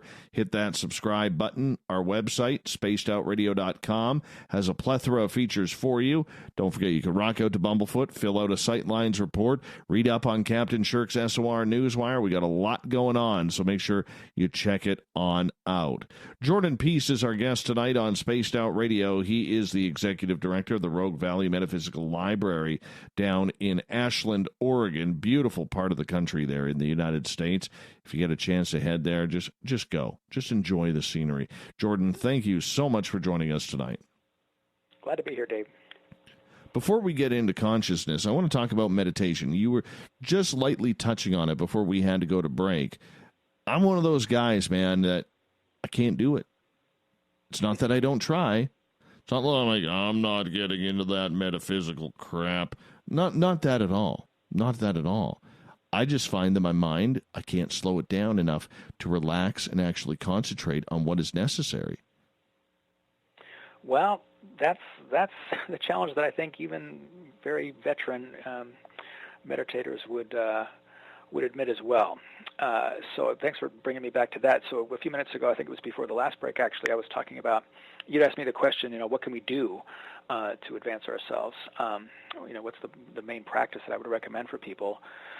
And I was talking about intuition and discernment as one of a few responses I suppose I could have given to that question, Dave. But then it kind of begs the question, well, how do you grow that? What do you do? And I guess my next answer would be develop a meditation practice. So I'm glad to get the opportunity to encourage the listeners. I encounter a lot of people here at our library that ask questions about meditation and, what particular practice, should I follow? And my answer to that is it almost doesn't matter. You just start. And it doesn't matter that it's next to impossible to quiet your mind. The whole practice of meditation is just keep bringing it back. The Vipassana technique is all about paying attention to touch of the breath is a term that's used in Vipassana teachings. Just concentrate on the feeling of the breath in your nostrils or in your throat, and that's an easy way to put a focus and quiet your mind. So that's one that I've used for myself. But I guess I want to emphasize is it's not like you need, the right color yoga pants and the perfect little quiet spot in your home and all the trappings that seem to be associated with, advanced meditation practice. I would just want to encourage and empower people to just develop the practice. Start simple and small. If you find you have 3 or 5 minutes at the beginning of your day just to sit quietly and do your best to quiet your mind, that's all it takes to start, and find out what the benefits come from that. A quieter mind, a stiller mind, really, in my experience over the years of on and off, I can't claim that I have a daily meditation practice that lasts for an hour a day. There have been times in my life where I've meditated very deliberately for an hour a day, and I find those, looking back, those periods of my life are incredibly productive and happy and prosperous times for me when I was able to take advantage of the benefits of the meditation practice. And I would credit that for developing a sense of intuition. By just simply quieting ourselves and just taking those few minutes in our otherwise incredibly busy and stressful lives. So if there's ever a time for a meditation on planet Earth, I would be a strong advocate for now's a good time to start developing the discipline for that. And I would encourage people to start small and don't have big expectations and just see what develops for you. Don't even go buy the meditation books. Don't even do any of that. Just sit quietly for a minute. Don't make it a big to-do, I guess is what I'm most wanting to emphasize here. It's a simple thing to do. Doesn't take that much time. Start to reap the benefits, and then you'll find, like I did when I start my early practices in that, I would make time for it because I recognized how beneficial it was. So how do you do it for you? Are you in a private room? Are you doing it while you're driving, in the shower, hot tub, playing bingo with grandma? How are you doing it? I like to do it early in the mornings, right after I wake up. I think it's better to get out of bed and sit in an upright posture, feet flat on the floor, hands in your lap. That's my modality, and I just sit quietly. And of course, my mind wanders like crazy. Oh, what do I have to do today? Oh, I forgot to call that person. Oh, I got to send that email. So that's the challenge. But just keep bringing it back. Just for me, it's a Vipassana technique, Vapassana, Vipassana. Is the name of the technique that I most subscribe to. Although there's a million different techniques of meditation, to me it doesn't really matter. It's just a method of stilling ourselves, quieting our mind, and letting that wisdom of the universe have a place to settle in our minds. If you're not quiet and letting it in, it's never going to get in. So that's what I want to be an advocate for. Just a simple, start small. An hour feels so daunting. Oftentimes it is for me when I know how busy my day is. But I do it for 30 minutes a day is usually my minimum, and I'm very disciplined in it lately. The last year or so, I've found time in the mornings to put in at least 20 or 30 minutes of just quiet time. Do you ever? Some people like to listen to nature sounds too. That's another thing that I think helps quiet that mind. If you just put on a recording, they're so easy to get. There's tons of stuff on the internet, and any New Age bookstore or something's got a whole section of nature sounds and those sort of things. I don't like music personally. I just like waterfalls, rain, ocean. That's the kind of thing that I enjoy to augment a little bit, and to maybe drown out the dog barking next door or the noise in the next room and that kind of stuff. So that helps me a lot. A lot of people prefer music. Chanting, of course, is a great one. Breathing, just focusing on your breathing again. But that touch of the breath idea is what works for me. Mm-hmm.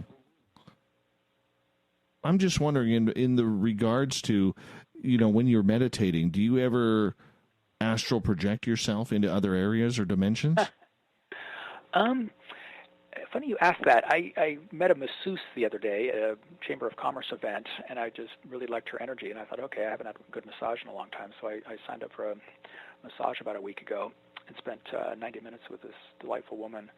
When you're asking about astral projecting, in the process of getting a massage, what do they call it, Swedish-style massage, I was noticing, like emotional responses as she was massaging different areas of my bodies, particularly the large muscles in my calves and in my forearms, my biceps. When she would squeeze those muscles, I was having this, which was beyond just like, oh, that feels good, like massages tend to do when you're having it done right. But I was noticing this kind of emotional response that was a little akin to what might be labeled as an astral projection. I mean, a very kind of minimal way, I guess. So I personally, if I had astral projection experiences, no. What happens in our dreams is a different story, but in my conscious experience, through any kind of meditative practice that I've ever engaged in, I can't myself claim to have any kind of astral projection experiences. But just since you asked, and just since it was recent for me, the experience I had with the massage on the massage table the other day was interesting, very pleasurable, but an experience I'd never had before. I thought it was interesting. There's a massage technique called rolfing, R-O-L-F-I-N-G, I think it's spelled. It was named after a particular practitioner years ago named Rolf something. It's a therapy technique that subscribes to the idea that emotional traumas that we've had somehow manifest in the tissues of our bodies, and so a particular style of massage is indicated or prescribed to help clear emotional blockages and that sort of stuff through massage therapy, which is a really interesting idea to me.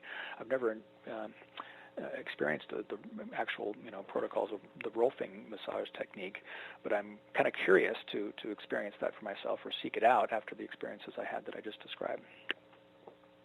They weren't negative for me. I emphasize it was a euphoric feeling, but it was an emotional experience that again was beyond just like, oh, that feels good. See, I haven't astral traveled as far as I know.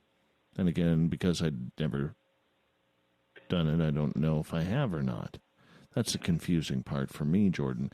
When it comes to, combining where your mind goes when you are meditating or in deep meditation, are you, maybe not astraling, but are you leaving your body? Are you having an out-of-body experience? Are you having an out-of-mind experience where you're just allowing your mind to wander around the universe wherever it may go?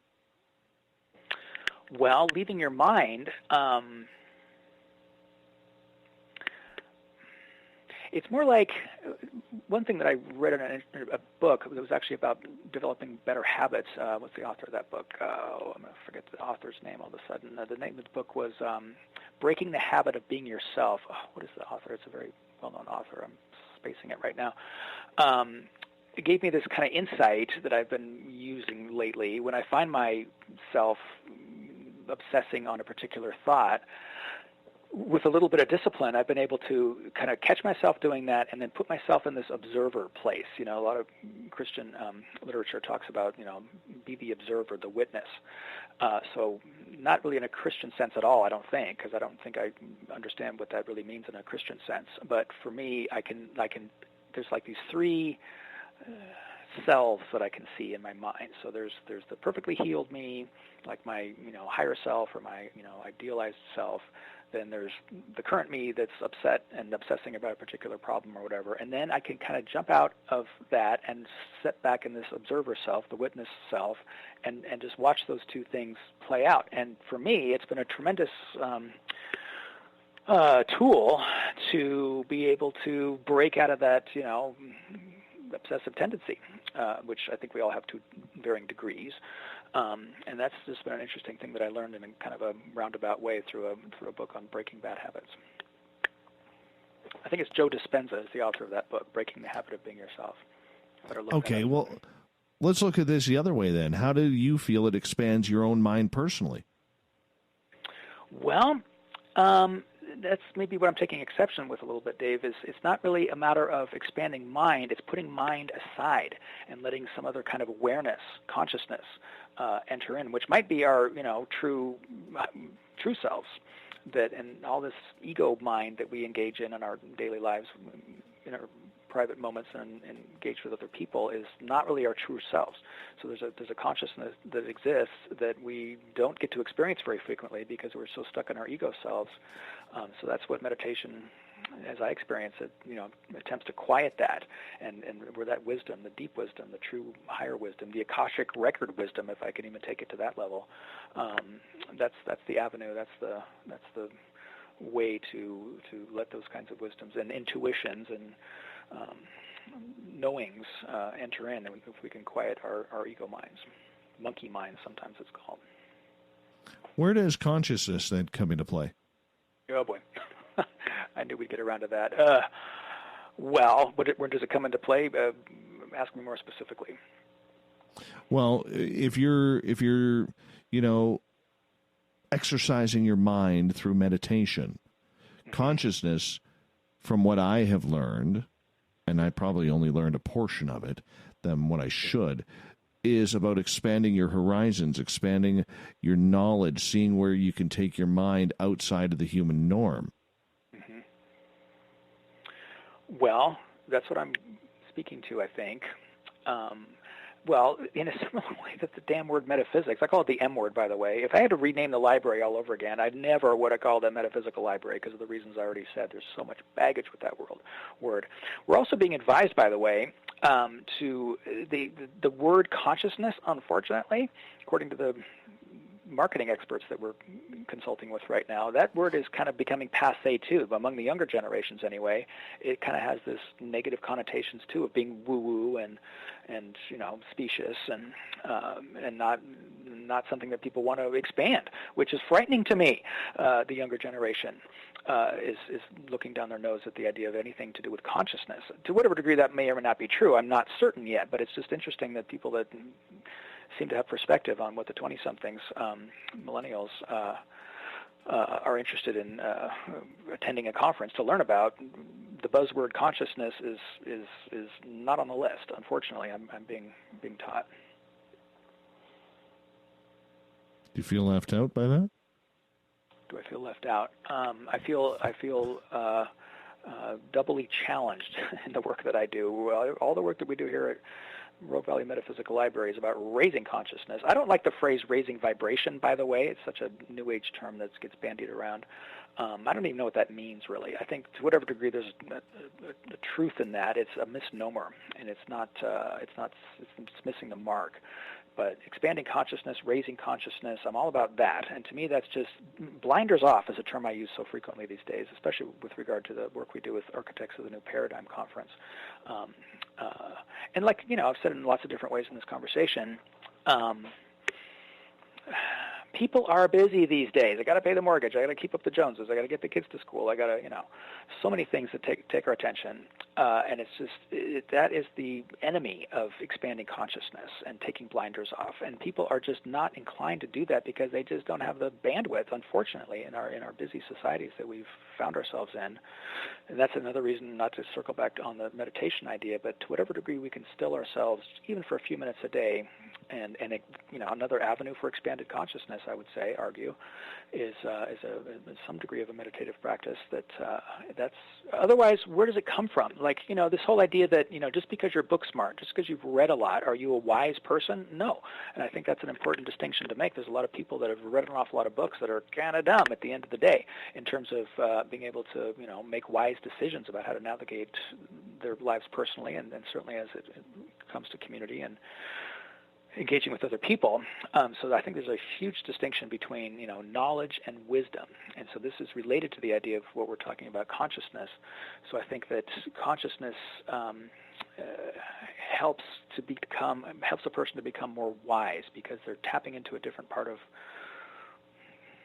our minds, I guess you would say, that's not really about facts and figures and knowledge. It's about intuitional awareness. I'm kind of at a loss for words a little bit as I try to answer that question. Consciousness is a difficult thing to define, like in a similar way metaphysics is a difficult thing to define, but my working definition of that is just expanding awareness in lots of different ways. Where do you think we are weak? Where do you think that the mainstream public or those who are researching are going wrong in regards to the entire genre? Going wrong? I mean, like going astray or going astray? Maybe not going down that research path that we should go. Well, that's a really interesting question, Dave. Well, maybe this is restating something that I've already said and maybe expounding a little bit on the idea. And it's in reaction to what I think I just said. Because we're so exceeding our bandwidth, we want to understand things. We want to feel like we understand our world. We want to understand like we have, a good working knowledge of the skills and awarenesses that it takes to successfully navigate our careers and our family life and our relationships. So I think if you're asking where we're going wrong collectively at large, and of course this is just my opinion, all this stuff is of course just my opinion, meaning I don't have the final answer on this one, people, sorry. But my opinion would be giving ourselves too much credit for having figured it out. And back to the idea of just, wallow around in the mystery some more and be okay with some of these things we're never going to have good answers to. But I see people coming up with, poor quality information, making sweeping judgments on that, applying it to their lives, and then unfortunate things happen in some cases, many cases perhaps, because it wasn't well thought through, conceived initially. So continue to engage in the mystery and continue to learn, continue to expand. Always challenge our beliefs. We just think we have the world all figured out. Oh, science applied to this particular question is going to answer everything. Well, in some areas, of course, yes. Physical sciences, yes. But in terms of when it comes to philosophy and psychology and metaphysics, spirituality, consciousness, there's no easy answers. In some ways, there's, like I've said here a few different ways, there's oftentimes no way to have definitive answers, but be okay with that and always be questioning would be my best response in this moment to that question, Dave. Where do UFOs and potential alien contact come into play? Yeah, my favorite subject. Come into play with regard to consciousness? Consciousness, humanity, are they here? Yeah. Well, great question. I love engaging in that kind of a discussion. Are they here? Well, okay, me personally, have I had any, definitive experiences with extraterrestrial phenomena? My answer to that is not that I'm consciously aware of, but someone like me has all the hallmarks of some degree of contact of some type. This is one of those things, contact with extraterrestrial, well, let me say non-human intelligence. I think that's a more, accurate way to phrase it. Non-human intelligence. Because that, like I said earlier with Jacques Vallée, is it interdimensional? Is it physical? Or are they really traveling and, violating the laws of physics and all that kind of stuff? To me, that's still a very open question. And in the end, Dave, and you probably would agree with this, it's a both and. Infinite universe means infinite possibilities. It's another thing that I like to tell myself right along with that idea of, an ant has no concept of a Chevy transmission. Infinity means infinity, infinite possibilities, infinite outcomes, infinite opportunities. So I think that's an important thing that kind of goes hand in hand with a lot of the things that we've been talking about. And this is my own personal philosophy. I adopted that one quite a long time ago, actually, infinite universe and what all that implies. Sorry to stray away from the question. Extraterrestrials, non-human intelligence. Well, there's tremendous things to be learned here. This is why, continue to make this soapbox plea about, bring humanity's best and brightest to study on these questions. And in some ways, I mean that very specifically. Look at all this data that has been gleaned in modern times and all throughout antiquity, as I'm sure you know, that certainly suggests that there has been a engagement. Steve Bassett likes to use that phrase, engaging non-human intelligence, or non-human intelligence engaging humanity is how Steve Bassett frequently will say it, and I think that's an excellent way to characterize, the broad question. So yes, I believe that's been going on for a very long time, before recorded history perhaps. The whole question is humanity an engineered species genetically by non-human intelligence? I think there's an awful lot of evidence that would suggest that that's an affirmative. It's not definitively provable, at least at this point. I certainly would concede, but it's certainly a question that is intriguing to ponder, I would say. But with regard to extraterrestrials and consciousness, I guess I would go back to something that I already said, too. To me, my sense is, well, people will say any extraterrestrials, aliens, non-human intelligence, there's an assumption, a presupposition within a lot of people's claims around that extraterrestrials are going to be more advanced than humanity. I would say it's both and on that one too. There's going to be good guy aliens, bad guy aliens, super smart aliens, super conscious aliens, super spiritually advanced aliens, but the other end of that spectrum, off into infinity, likely exists too. And I just want to put in a little plug for that idea, because I think there too often is just this, inaccurate assumption that extraterrestrial means advanced in all senses technology, not the least of which. So yes, often to an infinity on that end of the spectrum, but I would also argue that likely it's often to infinity in the other end of that spectrum too. Pretty stupid aliens out there, pretty non-technically advanced aliens that likely aren't interacting with humanity because they're, back in their own version of a Stone Age, chasing the mastodons. On that note, we got a couple questions from our audience. Great. We're going to get to them. When we get back, we're going to continue with the UFO talk as well. Jordan Pease from Rogue Valley Metaphysical Library is with us. We got him for another 30 minutes in Hour 3. Then we got the SOR Newswire and the Thought of the Day. Stay tuned. Hour 3 right around the corner.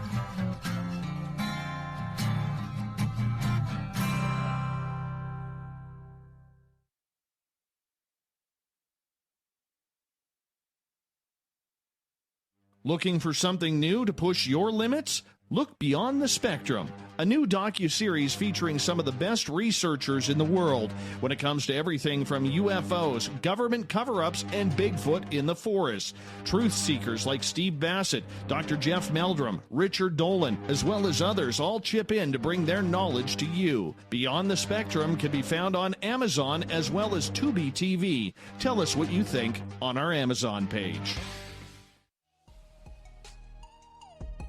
Canada's largest UFO conference is ready to roll in Toronto this September 21st and 22nd at the Alien Cosmic Expo. This year is about the experience.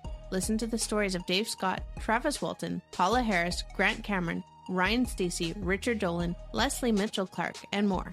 Get your tickets now at aliencosmicexpo.com.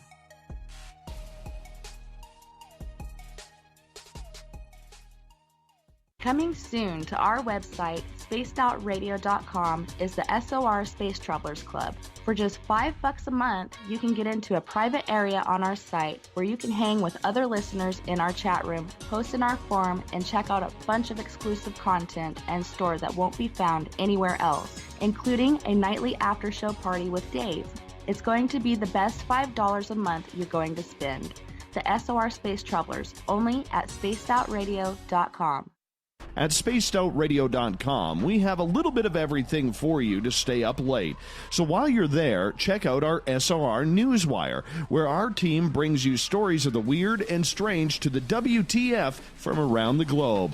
News on Bigfoot, UFOs, paranormal, Darwinian-type crime tales. It's the stories that the mainstream media usually won't touch. Well, we got them all on the SOR Newswire, only at spacedoutradio.com. Move over, brother, and let me own Saturday night. This is Rich Giordano, and I'm inviting you to tune on in to Spaced Out Saturdays starting at 9 p.m. Pacific, 12 a.m. Eastern, where I'm going to bust open the lids on everything paranormal. Why? Because we want answers, and I'm the guy who's going to deliver those answers to you. Join the chat rooms, and we'll see you this Saturday. Just be there. No, really. Come get spooked at the 4th Annual Forest Moon Paracon in Cedar-Woolley, Washington, Saturday, September 28th. UFOs, ghosts, aliens, Bigfoot. Speakers include Mike Morin and Jason Jordan, R. Keith Andrews, and Dave Scott from Spaced Out Radio, and so much more. There will be workshops and a VIP roundtable. Get early bird tickets now at fmparacon.com. We're adding to the entertainment online for Spaced Out Radio. I'm Amber Beckrud, and I want to invite you to subscribe to our YouTube channel and check out Cryptid Tales, where I will take you on a journey into some of the strangest legends and lore from around the world, relaying the stories to you of the strange creatures and experiences that people have had throughout time. You can find Cryptid Tales at youtube.com/Spaced Out Radio, and while you're there, don't forget to check out our free archives and leave a comment. See you there. Heading to Vancouver and looking for a night on the town? The Moose Vancouver is the bar that never stops rocking until 2 a.m. every night. The Moose has great food with everything on the menu from $6.95 to $8.95. Fantastic, vibrant staff and rock and roll that will bring you back to when the music was real, the hair was long, and the guitars were rocking. Get your party on at the Moose Vancouver, the official party bar of Spaced Out Radio.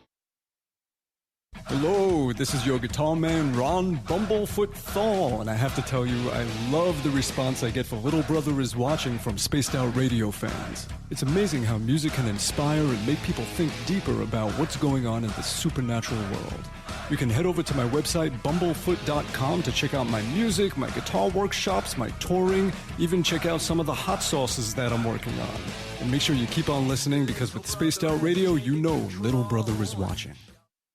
Visit purpleplates.com today. For over 40 years, the Purple Energy Plates have been delivering amazing results for their many customers. Inspired by the great genius Nikola Tesla, the harmony, healing, and energetic effects of the plates have proven over and over to be beneficial and often miraculous to thousands of customers. Check their site for daily specials and choose from their many energy products. You won't be sorry. Visit them today at purpleplates.com.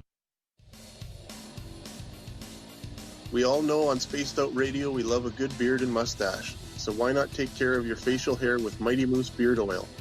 Made in Canada, we're taking care of beards and stashes around the world. We use 100% natural ingredients with our oils and balms to make your whiskers feel silky smooth. Use promo code SOR2019 at MightyMooseBeard.com today.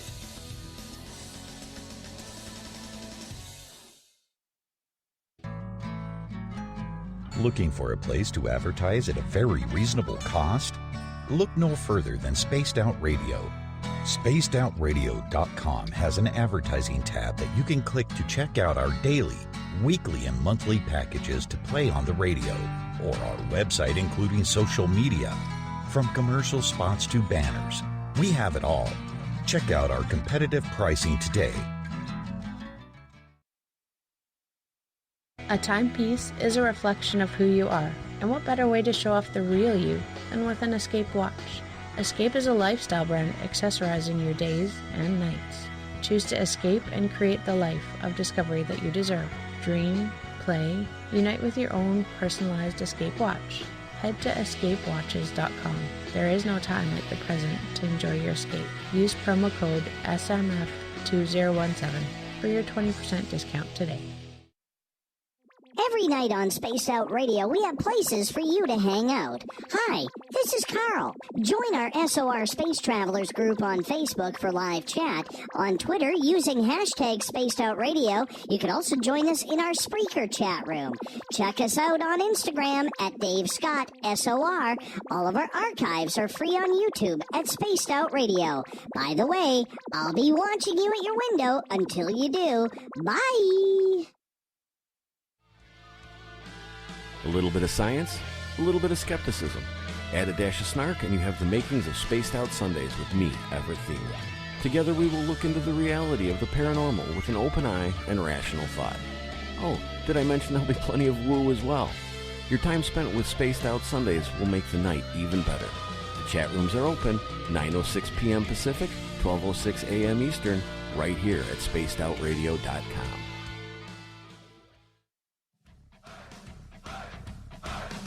Would you like to connect with us? Head to spacedoutradio.com for all your latest show info.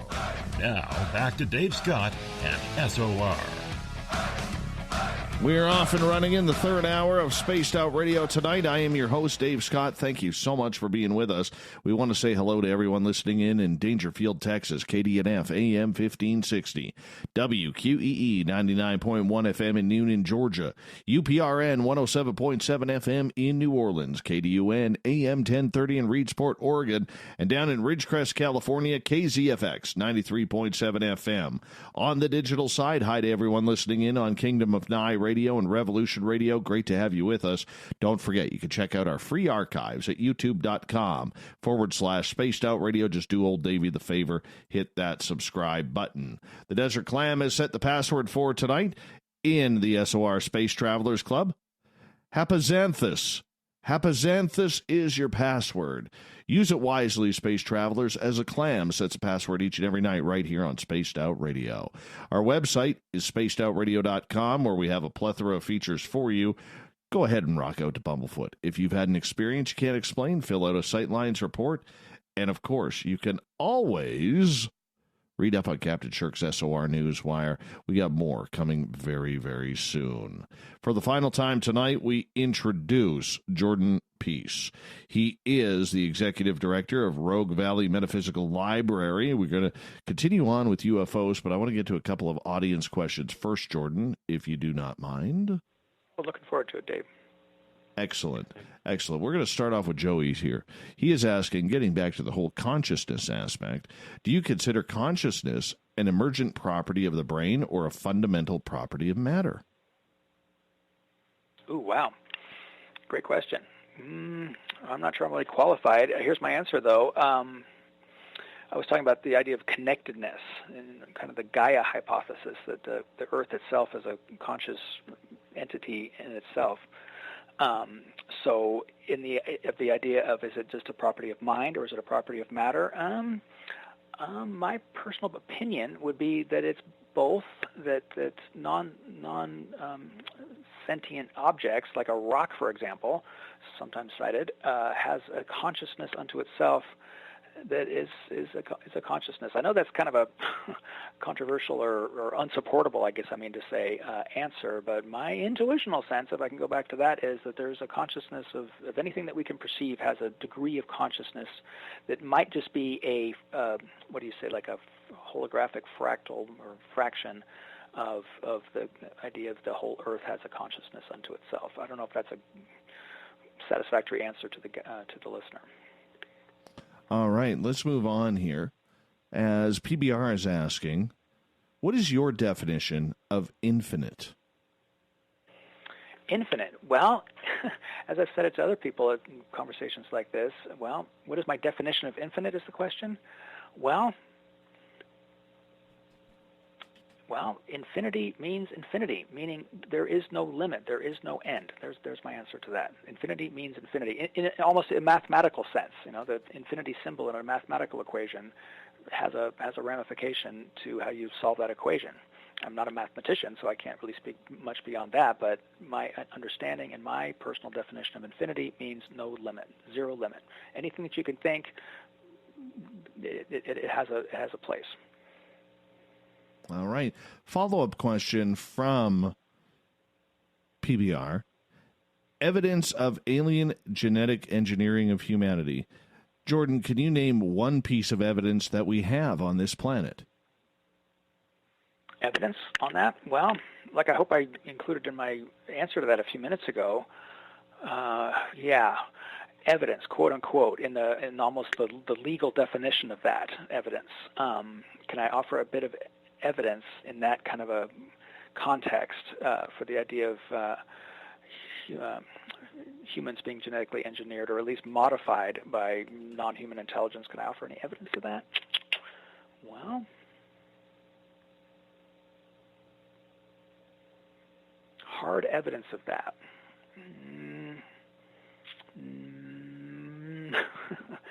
Not in this moment. But in the way that I was making that statement, and maybe I overstated my opinion on that, and I apologize if I did. Where there's smoke, there's fire. For example, if I may, can I expound on that, or do you want to do more questions? Absolutely. We got time. Well, and these are just my own speculations, and all this is, of course, just my own opinion. But with that little disclaimer, I guess, I'll make the further observations. Well, humans, not very well adapted to our environment compared to the rest of the animal species on this planet, for example. Light skin that needs protection from the sun, for example. Lack of hair, need for clothing, for example. A superior intellect, that's arguable, of course, to other species at large, I might say, like, maybe dolphins and porpoises notwithstanding. Octopus, boy, pretty smart critters those guys are, I've come to understand. But in general, I would say that the level of intelligence, at least the way that silly humans understand intelligence, does seem to be, disparate in relation to most animal species on this planet. So those are some of the things that, to me, kind of suggest the idea that maybe we didn't necessarily originate here, or maybe we didn't evolve in the way that evolutionary science likes to say we did, and some of the Darwinian ideas come into question a little bit, at least in the way I consider it. So, so it seems to me that it's worthy of further study. I mean, that's something else I just want to underscore through this whole conversation, that there's just a lot of questions that just let set on the shelf, and some other experts are already working on that, and we can leave it to them. I think we all have a lot of wisdom and intelligence that we can bring to the discussion, given the proper forums. And again, I just want to be an advocate for, the collective wisdom of all of us. We all have some say in things that, like you're doing right here, Dave. Give voice to that, give forum to that. So thank you again to you and the people that are participating in these kinds of programs. Getting back to another question from Joey here. He says, why do you think we automatically assume that an alien mechanism or ship coming to Earth would have to contain a sentient being versus being a sentient machine? Ooh, yeah. Talk to Bob Lazar on that one. I'm sure listeners know who Bob Lazar is, that film that has really brought Bob Lazar to the mainstream's attention, and his experiences, claimed experiences at Area 51, is suggesting that there might be actual, extraterrestrial or non-human intelligence technology that has been captured or recovered by U.S. militaries. That the spaceships don't appear to have any levers or buttons or dials or traditional flight controls as we know them. Instead, they just have places for alien hands to integrate with the technology, and which starts to suggest that the alien pilots, I don't like using the word alien, merge their consciousness with the technology of the physical ships, and that's how they're controlled. I think that's a fascinating idea, and to me, that kind of follows. I believe Bob Lazar at large. I know there's a lot of questions to his credentials and his academic background, but to me, I think that for the most part, what Bob Lazar has been claiming is true. I believe him. I think so too. I'm a believer in Bob Lazar. I'm on record for that, and I got no problem admitting that. I got a chance to meet him in McMinnville, Oregon, earlier this year, and I was so glad I got to just look that guy in the eye, shake his hand, and speak with him for a few minutes before he gave a lecture. That was a really important moment in my career here to meet. Well, I've met many people like him, and that's back to the conference idea. Why people want to go to a conference? It's certainly what motivated me to go to my first ones as an attendee. I want to meet these people, look them in the eye, and sit in the front row and really feel the energy of the people making these kinds of claims, and then decide for myself in that first person kind of an experience, much different than reading a book or listening to a recording, to actually be in someone's presence. So sorry to get off the point. Well, that actually brings up a good question, though, Jordan, because you have done that with Bob Lazar, as you stated, and you now believe his story and the evidence that came out. There's a lot of people out there who don't. Do you think we try to be too critical in this field and call shenanigans before we even go in depth with the information? Yeah. I'm glad we got to circle back on that particular element of the broader question there. Well, I mean, I don't mean to repeat myself here too much, but boy, there's so much depth to all these different topics, as you know. I'm sure the listeners know too. I'm going to answer that in two different ways that actually connect, if I can do a good enough job connecting them. So, well, okay, the idea that we want to understand our world, and when things challenge our well-established beliefs, we're loath to entertain them, and we're too quick to dismiss them. So that gets to the idea about, oh, listen to this guy who says he's working in secret labs and claims to have had hands-on experiences with extraterrestrial tech. How comes the 6 o'clock news isn't covering it? So I'm going to put my trust in establishment authority and not go along with that particular claim before they might take the opportunity, if presented. In that particular case, it was pretty difficult to get in the presence of a Bob Lazar. Bob Lazar can't stand speaking about this very much. He was cajoled into doing that film, as far as I understand. He's not a limelight seeker at all. So certainly put the critics to rest on that one. Bob Lazar is not a publicity seeker at all. He was not paid for that film. He's not a publicity seeker in any regard. So he's kind of an anomaly in some regards when it comes to some of the people that have claims like Bob Lazar, I guess you might say. So yeah, I concur with you, Dave. It seems like people are much too quick to dismiss things without doing the homework, especially taking the opportunity when presented. Of course, it's difficult in many cases to go seek these people out and just have a personal FaceTime with them, look them in the eye, hear their stories with sincere intent to get to the truth. And they're way too quick to dismiss this stuff without. Is it Einstein? No, who makes the claim? Extraordinary claims require extraordinary evidence. That's Carl Sagan. But what? Condemnation without investigation is the height of arrogance. I think I'm butchering that quote, and maybe that's Einstein that says something like that. But man, that little quote, cliche quote almost, certainly applies to what we're talking about here. So yes, it's very frustrating to me that people just will dismiss things without giving it its due inquiry. So what do you think is hiding out at S4, where Bob Lazar used to work? Well, I'm sure a lot of people listening knew about the whole Storm Area 51. When was that supposed to be? Last Saturday or? Last Friday, yeah. Yeah. I'll admit that it did cross my mind that I might want to go out there and be part of the UFO Woodstock. But in retrospect, I'm glad I didn't, because it turns out, as far as I understand, I haven't really followed up, but I don't think much really went on out there. Not much of an attendance from what I've heard. Well, I think, circling back to maybe the very top of our conversation here tonight, Dave, when you're asking about, people that might be making false claims about their experiences. I had the opportunity to work with Stephen Greer in the Disclosure Project in early 2001. I worked very closely with that project for 18 months and toured around the country with Dr. Greer and got to meet a lot of those military witnesses. And man, if there's any, straight shooters in this field, it's those kinds of people that have everything to lose, next to nothing to gain, and out of patriotism and just love of humanity realize, boy, if these kinds of technologies are being squirreled away into black projects and used for military advantage over our, supposed enemies, when potentially these kinds of technologies can be brought forward for, taking us off fossil fuels, for example, is probably the best example, and are doing it out of a sense of consciousness, breaking their security oaths and all that kind of stuff. I know that's a kind of a contentious issue when it comes to military and secrecy and those kinds of things, but I just really want to say I have high regard and high respect for those kinds of people that just say, Robert Salas was at Malmstrom Air Force Base, and what's that, Minot, North Dakota? I hope I'm quoting that right. The UFOs flew over our, ICBM bases, and in the silos, the beams came down and, melted the circuit boards. If that kind of stuff is really going on, which Bob Salas claims, that's the kind of thing that the rest of us should sit up and take notice about, right? I mean, that's just one of many, many examples of some of these military people that have had literally hands-on experiences with both technologies and claim to have experiences directly with entities and intelligences too. I want to hear from those kind of people.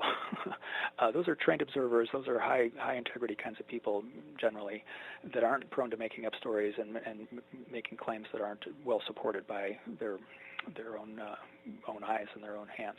I just wanted to make sure I got that point in, that those kinds of witnesses to these kinds of technologies are and experiences are some of the best evidence that exists to support the reality of all this when it comes to extraterrestrials and non-human intelligences gauging with humanity. Interesting. Very interesting. So do you think then that we have been visited or are currently being visited, as so many pundits see? Because what we've seen from the To the Stars Academy recently, we see them really pushing the idea that, look, there is some unidentified aerial phenomena hopping in here, but we don't know if it's alien or not. They really seem to be segregating aliens from UFOs. Well, yeah. I mean, here's something that kind of tipped my scales early on. When I was, at the top of this interview, you asked how I first got into all these subjects, and I told you the brief version of my roommate experience that first kind of piqued my interest in all this. I spent a good 2 years probably riding the fence. Is all this stuff bullshit, or is there really something to this? Excuse my profanity. And that was a really, really awkward time. That's when, ride the fence. Is this true? Is this false? One thing that kind of tipped my scales back then, started to tip my scales into being a believer, I suppose, and in the reality of a extraterrestrial presence here, interacting with us, was the idea that, wow, look at all this data. And this is only the data that I'm able to get my hands on. This is the only data that ever got recorded and put in any kind of public forum, and then what am I able to get my own access to? And that was a pretty large back then, even back then, 20, 30 years ago, 1988, 89. What if just 1%, what if just one of these pilots is telling the truth and is actually seeing something that cannot be explained as weather phenomena or as, misidentification of a natural prosaic occurrence? And that I started asking myself that question, and to me, the obvious answer to that question is, well, if a small percentage of all that data that's out there is not able to be dismissed as a made-up story, as one filter, as misidentification of a natural phenomena, as another filter, starts to beg the question, then what else might it be? So again, given the breadth and volume of data and people's anecdotal experiences, to me, that really started to fueled my further interest in studying more and more and more. So yes, I definitely believe that there's a reality to the UFO phenomena that's not explainable by conventional or prosaic definitions, like I already said. So short answer, yes, I'm a firm believer. Well, short of my own personal experiences. So there's always that 0.1% of doubt, because I haven't seen it, touched it, felt it with my own senses. But again, the volume of the data, especially with the caliber and quality of some, a large percentage of those witnesses that come from a military background, for example. That's a very large data set to be drawing from, and to dismiss all that without at least a cursory examination, like so many people still do. I'm a lot more sympathetic to those kinds of people, like I think I already said. They're just too busy in their lives, and they just don't have the space for it, and it's way too challenging to their belief systems, especially older people that are pretty comfortable in their belief systems. They don't want to retool their whole views on the world, and I understand that. I'm sympathetic to that. But for those of us that are curious and interested and want to understand things in a more deeper way, there's a lot of ripe areas for inquiry. We've only got about 3.5 minutes left with you tonight, Jordan, and I really appreciate you taking the time to join us. Where do you see ufology going from here? Is it about finding spaceships? Is it about confirmation, affirmation, or disclosure? Well, oh boy, 3 minutes. Here's something I would like to conclude with, especially with a prompt like that. Where's it all going? And again, I didn't get a chance to speak more about my experience with Dr. Greer and the Disclosure Project. That was an extraordinary 18 months. Fatigued with excitement is how I characterize those several months of my life, 2001, 2002. And all the people that I met and all the experiences that I had and all the other potential witnesses that never got their testimonies recorded for various reasons. Just speaking again to the volume of credible witnesses that exist out there on these subjects, especially with regard to the UFO stuff and the technologies. Well, 3 minutes, 2 minutes now. Mike, okay, answering the question very specifically, where is it all going? Is there going to be a disclosure? I'm certainly not the disclosure advocate that I was in 2001. I feel that, I call it we interrupt this news broadcast from an announcement from the government saying we've been lying to you and keeping these, technologies secret. And now back to our regularly scheduled program, which, was my little, kind of tongue-in-cheek way to describe what the agenda of the Disclosure Project was at the time. The capital D disclosure, it's been called. I'm not an advocate for that because it's an unnecessary shock to humanity at large to do it that way. So the soft disclosure, in comparison that it's been labeled, that's already been kind of happening through mostly mainstream media, television, et cetera, I think is a little bit more effective and humane way to kind of break it to us gently over a period of decades. Likely this is a planned agenda, a la Robertson panel, for those that know about the 1951 CIA Robertson panel and the recommendations that were given then. That's a little bit worrisome to me, and this is, I guess, is my point. That's a brief preface to a point. I could talk at length about even just the preface, preamble to my following conclusions on that. So if the news broadcast does get interrupted with an announcement from some high government official, U.S. or any country for that matter, my advice to anybody would be very suspicious about how that is spun and what agenda that might be serving. So if we ever do get, capital D disclosure in that regard, I would caution people to be very, very, very careful about what is disclosed and what manner it's disclosed and what exactly is disclosed, et cetera. My guess is it's going to be not the full truth, and it's going to be a truth that's spun in a particular way to serve a particular agenda, political or otherwise, that to me is very worrisome, and that's all the more reason why it seems like people need to, ramp up their understandings about these sorts of things, develop their intuition and discernment, like I said earlier, answer some of these questions for themselves. Do not rely on establishment authorities to tell you how it is with regard to the reality of UFOs and aliens. Jordan Pease from Rogue Valley Metaphysical Library down in Ashland, Oregon. Thank you so much for coming on Spaced Out Radio tonight. Really appreciate it. It's been a great opportunity, Dave. Thank you. Thank you. RVML.org is the website. Coming up next, we have the SOR Newswire and the Thought of the Day. Stay tuned.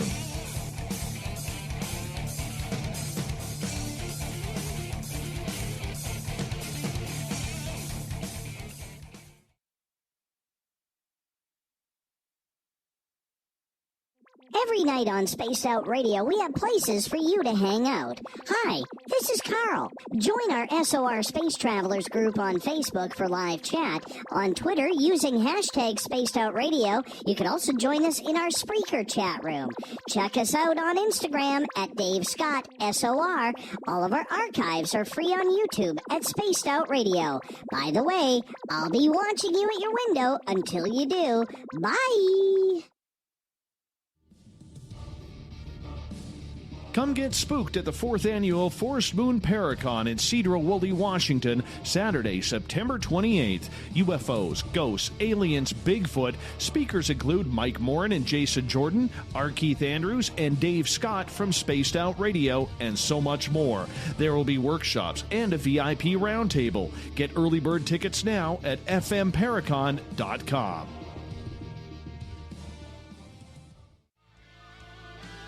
A little bit of science, a little bit of skepticism.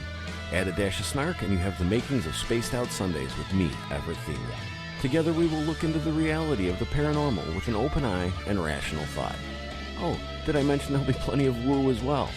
Your time spent with Spaced Out Sundays will make the night even better. The chat rooms are open, 9:06 p.m. Pacific, 12:06 a.m. Eastern, right here at spacedoutradio.com. We all know on Spaced Out Radio we love a good beard and mustache, so why not take care of your facial hair with Mighty Moose Beard Oil? Made in Canada, we're taking care of beards and stashes around the world. We use 100% natural ingredients with our oils and balms to make your whiskers feel silky smooth. Use promo code SOR2019 at MightyMooseBeard.com today.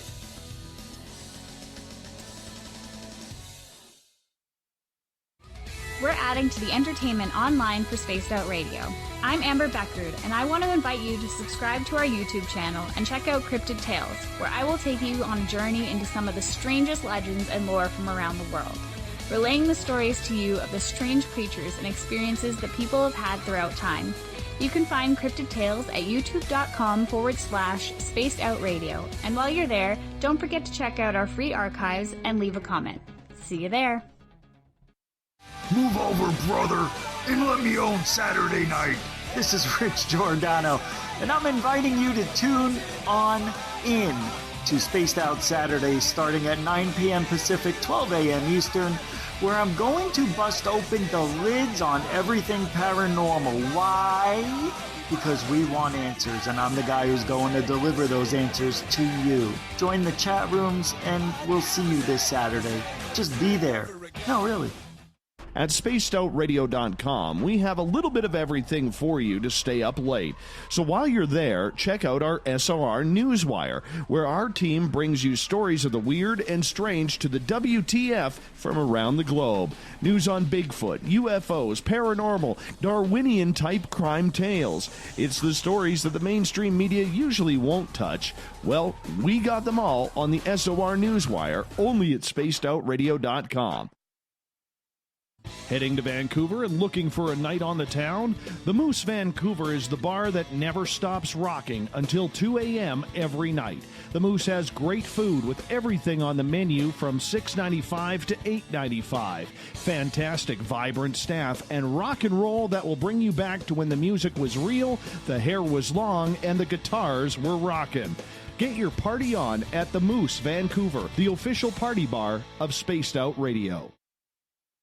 Coming soon to our website, spacedoutradio.com, is the SOR Space Travelers Club. For just $5 a month, you can get into a private area on our site where you can hang with other listeners in our chat room, post in our forum, and check out a bunch of exclusive content and store that won't be found anywhere else, including a nightly after-show party with Dave.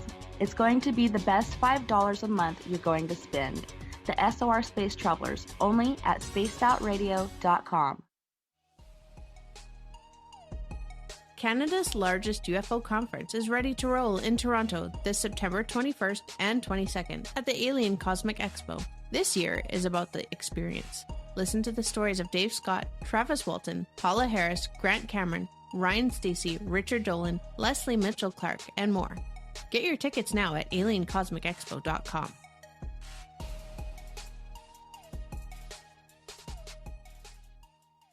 Hello, this is your guitar man, Ron Bumblefoot Thaw, and I have to tell you, I love the response I get for Little Brother is Watching from Spaced Out Radio fans. It's amazing how music can inspire and make people think deeper about what's going on in the supernatural world. You can head over to my website, bumblefoot.com, to check out my music, my guitar workshops, my touring, even check out some of the hot sauces that I'm working on. And make sure you keep on listening, because with Spaced Out Radio, you know Little Brother is watching. Visit purpleplates.com today. For over 40 years, the Purple Energy Plates have been delivering amazing results for their many customers. Inspired by the great genius Nikola Tesla, the harmony, healing, and energetic effects of the plates have proven over and over to be beneficial and often miraculous to thousands of customers. Check their site for daily specials and choose from their many energy products. You won't be sorry. Visit them today at purpleplates.com. Looking for a place to advertise at a very reasonable cost? Look no further than Spaced Out Radio. SpacedOutRadio.com has an advertising tab that you can click to check out our daily, weekly, and monthly packages to play on the radio, or our website including social media. From commercial spots to banners, we have it all. Check out our competitive pricing today.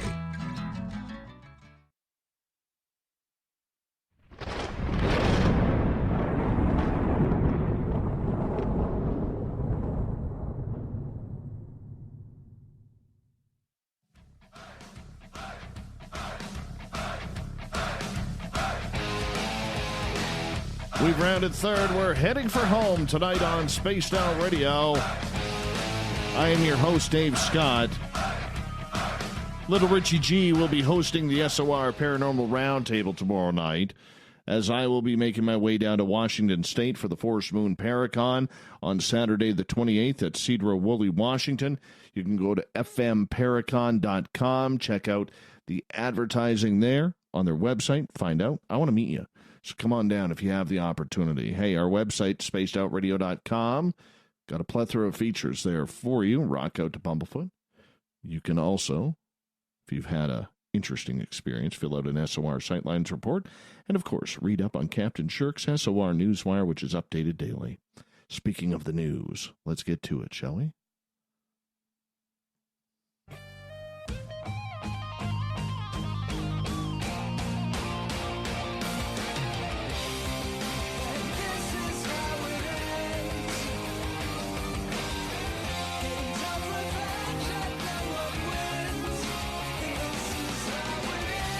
The news is always changing, which is why we bring you the SOR Newswire at the back end of every show, where we get to the weird, the strange, the wacky, and everything can be found at spacedoutradio.com. An Austrian couple expecting a dress in the mail opened a large package that arrived at their home, but instead of the clothing that they were wishing for, they found nearly 25,000 ecstasy tablets. Upper Austria police said a 58-year-old woman in Linz bought a dress online from a Netherlands retailer, opened the package. She thought it would contain the garment. Oh, but no. She was in for party time instead. The box turned out to contain thousands of what she initially thought were decorate stones, but the 59-year-old husband soon suspected it to be drugs. The couple returned the package to the post office. The police determined the box's contents were 24,800 ecstasy tablets with an estimated street value of nearly $500,000. Investigators determined the package was mistakenly delivered to the couple's home and had actually been intended for delivery to Scotland. Police, Scotland, and the British National Crime Agency are participating in this investigation. Oh, yes. What happens when you don't return a library book for a quarter of a century? Well, on Twitter, Waverley Council in Australia showed this letter on their Twitter account. Dear Waverley Library, I am returning this book from 1994. Really? 1994 is 25 years ago already? Holy cow. Yeah, which has been in my bookshelf for far too long. I really am sorry I did not return it sooner. I have trouble letting go of things. I hope it makes its way back on your shelves so it can hopefully ignite someone. Yeah, an Australian library shared the apology note from a patron who returned a book this week, 25 years after its original due date. The Waverley Council Library said the copy of Philosophy for Beginners by Richard Osborne had been checked out in 1994 and was due back the same year, but was only returned later this week with a note of apology. Yeah. The library said it would not seek to collect late fees for the book, which would have amounted to $1,820.73 at current rates. How could we be mad? The library tweeted. We got our book back. That's good thinking there. Remember as a kid, I don't know, maybe you were like me, I love toy trains, model trains, set up the track usually around Christmas time, maybe going around the Christmas tree. I always said as a kid, I was going to, when I got older, got my own house, that I would build this giant train track throughout my basement. It would all be there. And I've never done it. Maybe I should. But the world's largest model train set in Germany beat its own Guinness World Record by adding a new large section based on the country of Monaco. Minotaur Wonderland, an attraction in Hamburg, Germany, has held the Guinness record for the world's largest model train since 2011, when it measured 39,370 feet of track, and it has now been beaten its own record by expanding to 51,558 feet, 4.78 inches of track. The train set's latest expansion, Monaco Province, is based on landmarks of the full-size version of Monaco. The model already contains sections based on central Germany, Austria, the United States, Switzerland, Italy, Nuffingen, Hamburg, Scandinavia, and Venice. The Monaco section is still under construction and will include 245 miniature buildings, 1,500 trees, and more than 50,000 figures when it is complete in November 2020. There's something I'd like to take in. Love model trains. United States authorities have returned a stolen coffin to Egypt 2 years after it was acquired by the Metropolitan Museum of Art in New York City. The 100-year-old coffin of a priest called Nejamank was featured in an exhibit housing artifacts from Egypt. The stolen antique was sold to the museum by Global Art Trafficking Network, which used fraudulent documents, officials claim. The gilded coffin was looted and smuggled out of Egypt in 2011. Thus far, our investigation has determined that this coffin is just one of hundreds of antiquities stolen by the same multinational trafficking ring, Manhattan District Attorney Cyrus Vance said. Yeah. So, I mean, this thing's gorgeous. It is like all gold.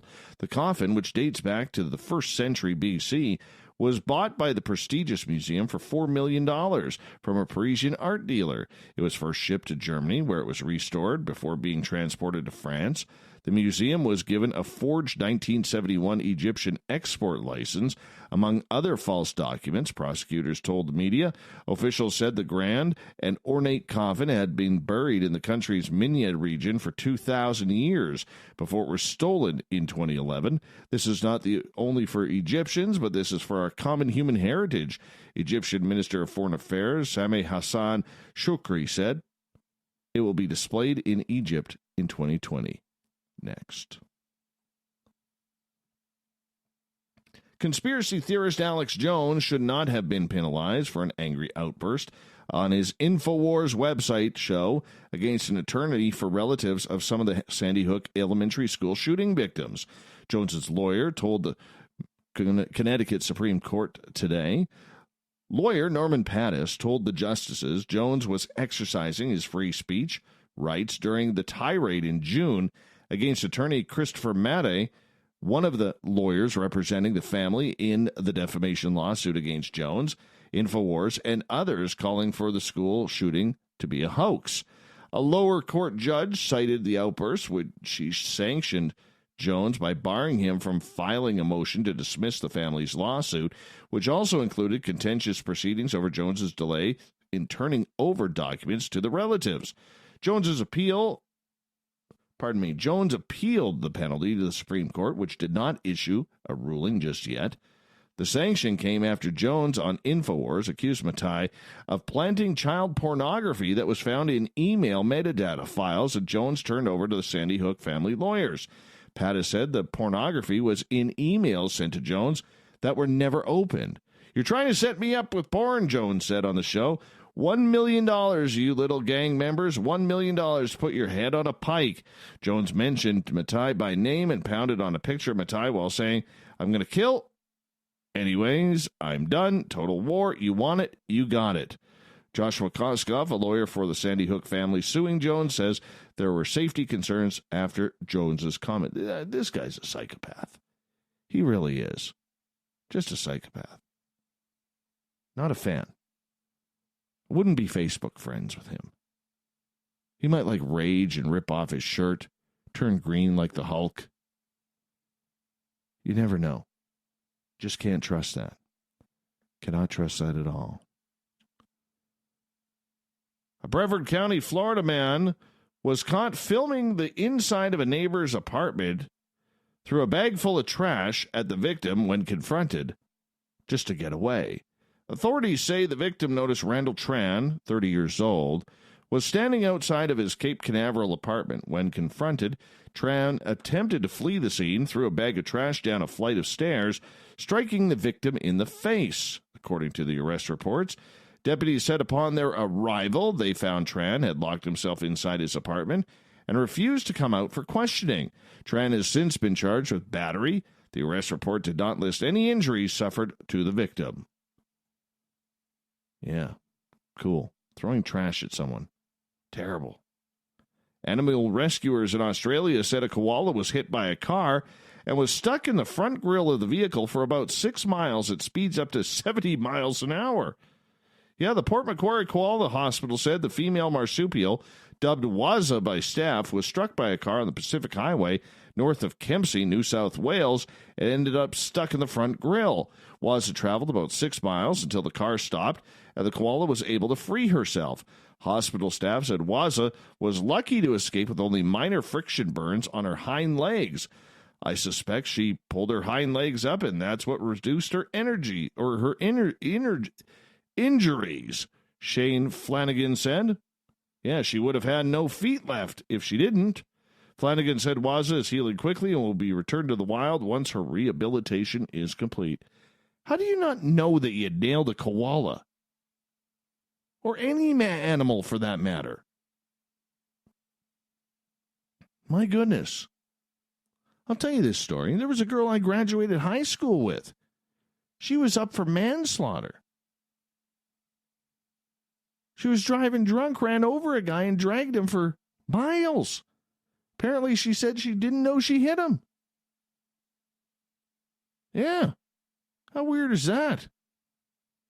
Pay attention while you're driving. Koala bears, people, deer. Should see my highway. It's like a highway of blood around here right now after so many deer have been struck. My goodness. All right, let's get to the final story, shall we? Artist Charles Platt spends most of his time at Second Skin Tattoo in St. Mary's, Georgia.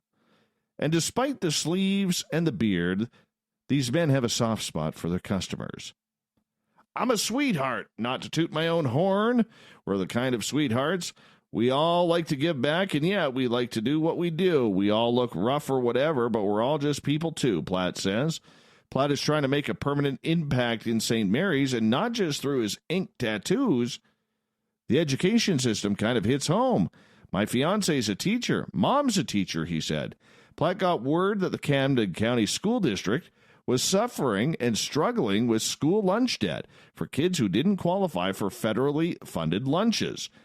It might be an oversight. Mom didn't write the check, but there's always going to be a small number of students who come through every day with no lunch money. Michelle Wright, Director of School Nutrition for the Camden County School District, says the district has spent $2,000 of the emergency fund since the start of the school year already. Platt wanted to step in and help, so he and the gang decided one day to start raising money for the school system's lunch program.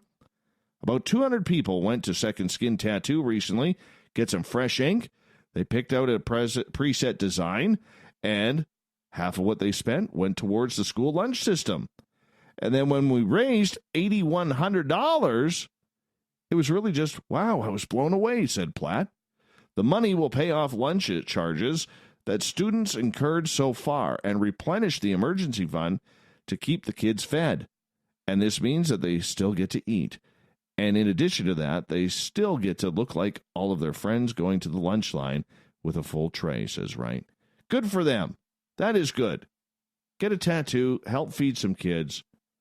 That's what humanity is all about. Let's take care of each other. Good job, guys.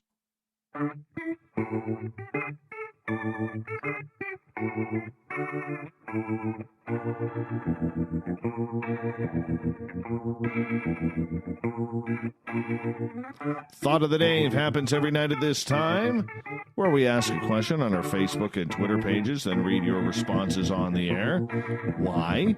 Because we love the audience participation around here. Today's Thought of the Day is as follows. You ready? I get there. A little behind here. There it is. What's your opinion on combining UFOs with consciousness? Our sales department, Catwoman.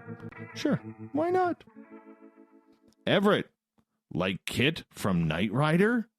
Yes, exactly like Kit. Who wouldn't want a Kit car? Not a Kit car that you put together, but Kit. Knight Industries 2000. That was like a bragging line back in the days when you were a kid. Do you know what KIT stands for? Knight Industries 2000.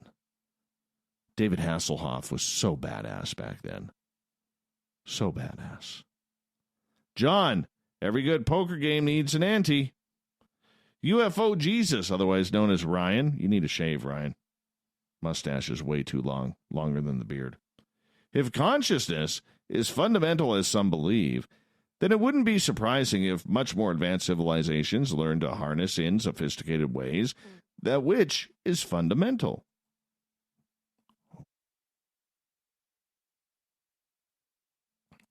Okay.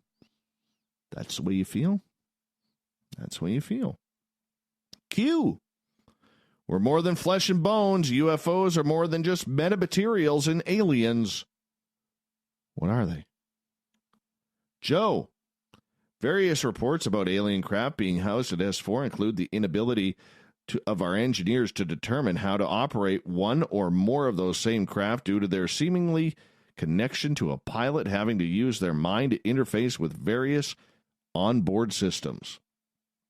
Agreed. Mike, I think the combination is inevitable. Before that can happen, the power of consciousness must be established, which might prove more difficult than proving UAPs exist. Graham, if it is sort of an online mind union, it would make sense as the sub-Xenos races are psychic and navigate by thought. This is assuming the case for the Zurian ET Great Reticulans. I have no idea what the hell that meant. Nathan, I think that's where we are headed. Bruce, which UFOs misidentified oddly illuminated seagulls, swamp gas, high-flying plane, satellite, Venus, or something more specific? I'm thinking the moon. Deep space. Same as combining whales with humans. Staring contest. Cajun Medicine Man. Love this guy's answers all the time. Interesting question and not easily answered. A very large percent of people think three-dimensional. Very few can think beyond. The problem, there is no point of reference, and all work is just guesswork. Dominic, there is no other way. If you want UFOs to look in the sky. If you want aliens, look into the mirror. Ethereal Girl, it's necessary. Julie says, it's been done. Conan, crap. Alethea, care is needed not to dilute the science with the New Age version. I don't even know how to pronounce this person's name. Xuri. I think it's Zuri Glare. Very esoteric. Mike, they are inseparable. 12 Monkeys. Read The Invisible Landscape by Terrence and Dennis McKenna. They go all over that. All right. We'll continue on here. Serena. They go hand in hand. Then she goes on to say, starting from the presumption that we are all consciousness, our physical bodies end, but we, as spirit, go on. Well, that's a good one. Way to expand into a novel. Mike, the uphill battle is proving the full range of what consciousness actually means to humanity, but the intersection of the two is inevitable, in my opinion. Jen Aldrich, former guest on this show. Babblegaff. Showing his age there. Supported by William Pullen. Both wrong. I'm just teasing. Lou, I would say they operate in the same way our military uses targeting headgear. The tech will soon be, if not already, wireless and most likely unusable, except by the intended user. Must think Russian. Remember that movie? Must think Russian. Clint Eastwood, Firefox, anyone? Anyone? Michael Huntington, former guest. Perception, yes. Consciousness, no. One psychological state is irrelevant to whether or not they are objective phenomena. Gail, this is challenging to explain. Okay, I know what consciousness is, and I know how thought energy moves things. It's a mental game I have played for years. Applying the concept to UFOs is not a giant leap when one considers off-worlders, advanced evolution, and the development and the control of their mental energy. Probably a good place to leave it right there, as we got to get ready to get out of here. Anyways, big thanks to everybody participating in the Thought of the Dave. We'll do it all again on Monday, because tomorrow is the Roundtable hosted by Rich Giordano and friends. I will be at Forest Moon Paracon, so make sure you check it on out tomorrow night, 9:06 Pacific, 12:06 a.m. Eastern at spacedoutradio.com. Thank you, Captain Shirk, for putting the news together, and Jordan Pease for coming in, talking consciousness, UFOs. RVML.org is Jordan's website, so check it on out. We got Mr. Ron Bumblefoot Thal rocking in the background with Little Brother is Watching. Bumblefoot is the official music of Spaced Out Radio, rocking us in and out of every single show. Get your horns up for the guitar god himself. Special thanks to everybody listening in at work, at home, in your cars, wherever you may be, in our chat rooms on Spreaker, the SOR Space Travelers Club, and on Facebook, Revolution Radio. Hashtag Spaced Out Radio on Twitter. Remember, this show is copyright by Spaced Out Radio and SOR Media Ventures Limited. Thank you so much for sharing this show with us, because it was a lot of fun together, my friends.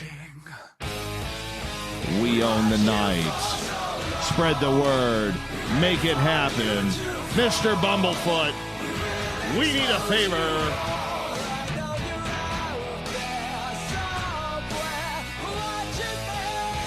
We need you to take us home.